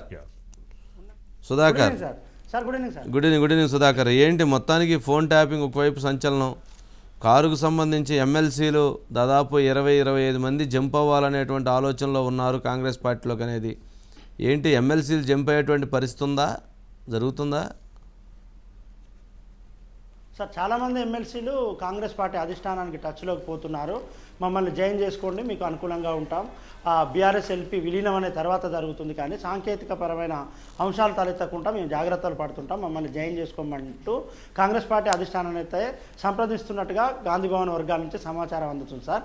అయితే ముఖ్యంగా 6వ తేదీన తుక్కుగూడలో జరిగే భారీ బహిరంగ సభ ఏదైతుందో భారీ బహిరంగ సభకు సంబంధించి ఇండియా కూటమి తరపున దేశవ్యాప్తంగా ఇక్కడ ఒక మేనిఫెస్టోను విడుదల చేయబోతున్నారు సార్. ఈ సభను ప్రతిష్టాత్మకంగా తీసుకున్న రాష్ట్ర కాంగ్రెస్ పార్టీ అదే రోజు సుమారు 12 మంది కాంగ్రెస్ ఎమ్మెల్యేలను జాయిన్ చేసుకోవాలని ఇప్పటికే నిర్ణయించినట్టుగా తెలుస్తుంది. ఆ 12 మంది ఎమ్మెల్యేలకి కాంగ్రెస్ పార్టీ రాష్ట్ర నాయకత్వం టచ్లోకి పోయింది. వారందరూ కూడా సుముఖంగా ఉన్నట్టు ఒక వార్తలు వస్తున్నాయి సార్. వారితో పాటు జాయిన్ కావడానికి ఇంట్రెస్ట్గా ఉన్న ఎమ్మెల్సీలను కూడా జాయిన్ చేసుకుంటే బాగుంటుందనే ఒక ఇష్టంతోనే కాంగ్రెస్ పార్టీ ఉన్నట్టుగా సమాచారం అందుతుంది సార్. మనం చూసినట్లయితే సార్, ఇటీవల జరిగిన ఎన్నికల్లో 39 మంది ఎమ్మెల్యేలు గెలిస్తే లాస్యా నందిత అనే కంటోన్మెంట్ ఎమ్మెల్యే దురదృష్టవశాత్తు ఆమె రోడ్డు ప్రమాదం మృతి చెందారు. 38 మంది ఎమ్మెల్యేలు ఉన్నారు సార్. ఇందులో కడియం శ్రీహరి, అదేవిధంగా దానం నాగేందర్ ఇప్పటికే పార్టీలో చేరిపోయారు సార్. వారు చేరిన తర్వాత సార్ భద్రాచలం ఎమ్మెల్యే తెల్ల వెంకట్రావు ఆయన ఇవాళ కూడా కాంగ్రెస్ పార్టీ ఖమ్మం పార్లమెంటరీ నియోజకవర్గ సమావేశంలో కాంగ్రెస్ సమావేశంలో ఆయన పాల్గొన్నారు sir. Chevella MLA Kale Yadaiah sir, Rajendranagar MLA Prakash Goud, LB Nagar MLA Sudheer Reddy, Narsapur MLA Sunitha Laxma Reddy, Zaheerabad MLA Manikrao, Patancheru MLA Gudem Mahipal Reddy, Dubbaka MLA Kotha Prabhakar Reddy, Medchal MLA Malla Reddy, Malkajgiri MLA Malla Reddy అల్లుడు మరి రాజశేఖర రెడ్డి. వీరు వివిధ సందర్భాలలో ముఖ్యమంత్రి రేవంత్ రెడ్డిని కలిశారు. వారు చేరడానికి సంఘీభావం చెప్పినట్టుగా వార్తలు అయితే వస్తున్నాయి. వీరు ఇంట్రెస్ట్గా ఉన్న ఈ 12 మంది ఎమ్మెల్యేలని తుక్కుగూడ సభలో కాంగ్రెస్ పార్టీలో చేర్చుకొని ఇది దేశవ్యాప్తంగా ఒక సంకేతం పంపినట్టు అవుతుంది. కాంగ్రెస్ పార్టీ తెలంగాణ రాష్ట్రంలో చాలా బలంగా ఉంది. ఇటీవల జరిగిన అసెంబ్లీ ఎన్నికల్లో గెలిచింది. ఇప్పుడు జరగబోయే పార్లమెంట్ ఎన్నికల్లో మెజారిటీ స్థానాల్లో విజయం సాధిస్తుందని ఒక సంకేతాలు దేశవ్యాప్తంగా పంపాలని కాంగ్రెస్ పార్టీ భావిస్తుంది సార్. ఎమ్మెల్యేలందరినీ జాయిన్ చేసుకుంటున్నారు కాబట్టి మమ్మల్ని కూడా జాయిన్ చేసుకోండి అంటూ ఎమ్మెల్సీల నుంచి కాంగ్రెస్ పార్టీ అధిష్టానం వరకు వినతులు వెళ్తున్నాయి. ఆ వినతుల పట్ల మాకు మొదటగా కావాల్సింది బీఆర్ఎస్ ఎల్పీని విలీనం చేసుకోవాలి. బీఆర్ఎస్ ఎల్పీని విలీనం చేస్తే బీఆర్ఎస్ కు ప్రతిపక్ష నాయకుడు అనే ఉండరు. ప్రతిపక్ష నాయకుడు కేసీఆర్ ఉంటేనో లేకుంటే ఆయన అసెంబ్లీకి వస్తాడో రాడా కానీ కేసీఆర్ ఉంటే మళ్ళీ ఆ పార్టీ సంబంధించిన వాయిస్ ఉండకుండా చేయాలనే ఉద్దేశమా మరొకటి చూడాల్సి ఉంటుంది. అప్పుడు ప్రతిపక్ష పార్టీగా బీఆర్ఎస్ లేకపోతే అప్పుడు బీజేపీ ప్రధాన ప్రతిపక్షం అవుతుంది. ఆ తర్వాత 7 ఎమ్మెల్యే సీట్లు ఉన్న ఎంఐఎం అవుతుంది. ఆ తర్వాత బీఆర్ఎస్, ఆ తర్వాత సిపిఐ అనేది ఇప్పుడున్న కాంగ్రెస్ పార్టీ ఆలోచన. కానీ అంతమంది ఎమ్మెల్యేలు జీవనవుతారా కాదా అనేది చూడాల్సి ఉంటుంది. రైట్, చూద్దాం ఏముంది, పరిగెత్తే ప్రవాహం లాగా ఉంది కదా ఇప్పుడు ప్రస్తుతం. సరే right Sudhakar, right, thank you.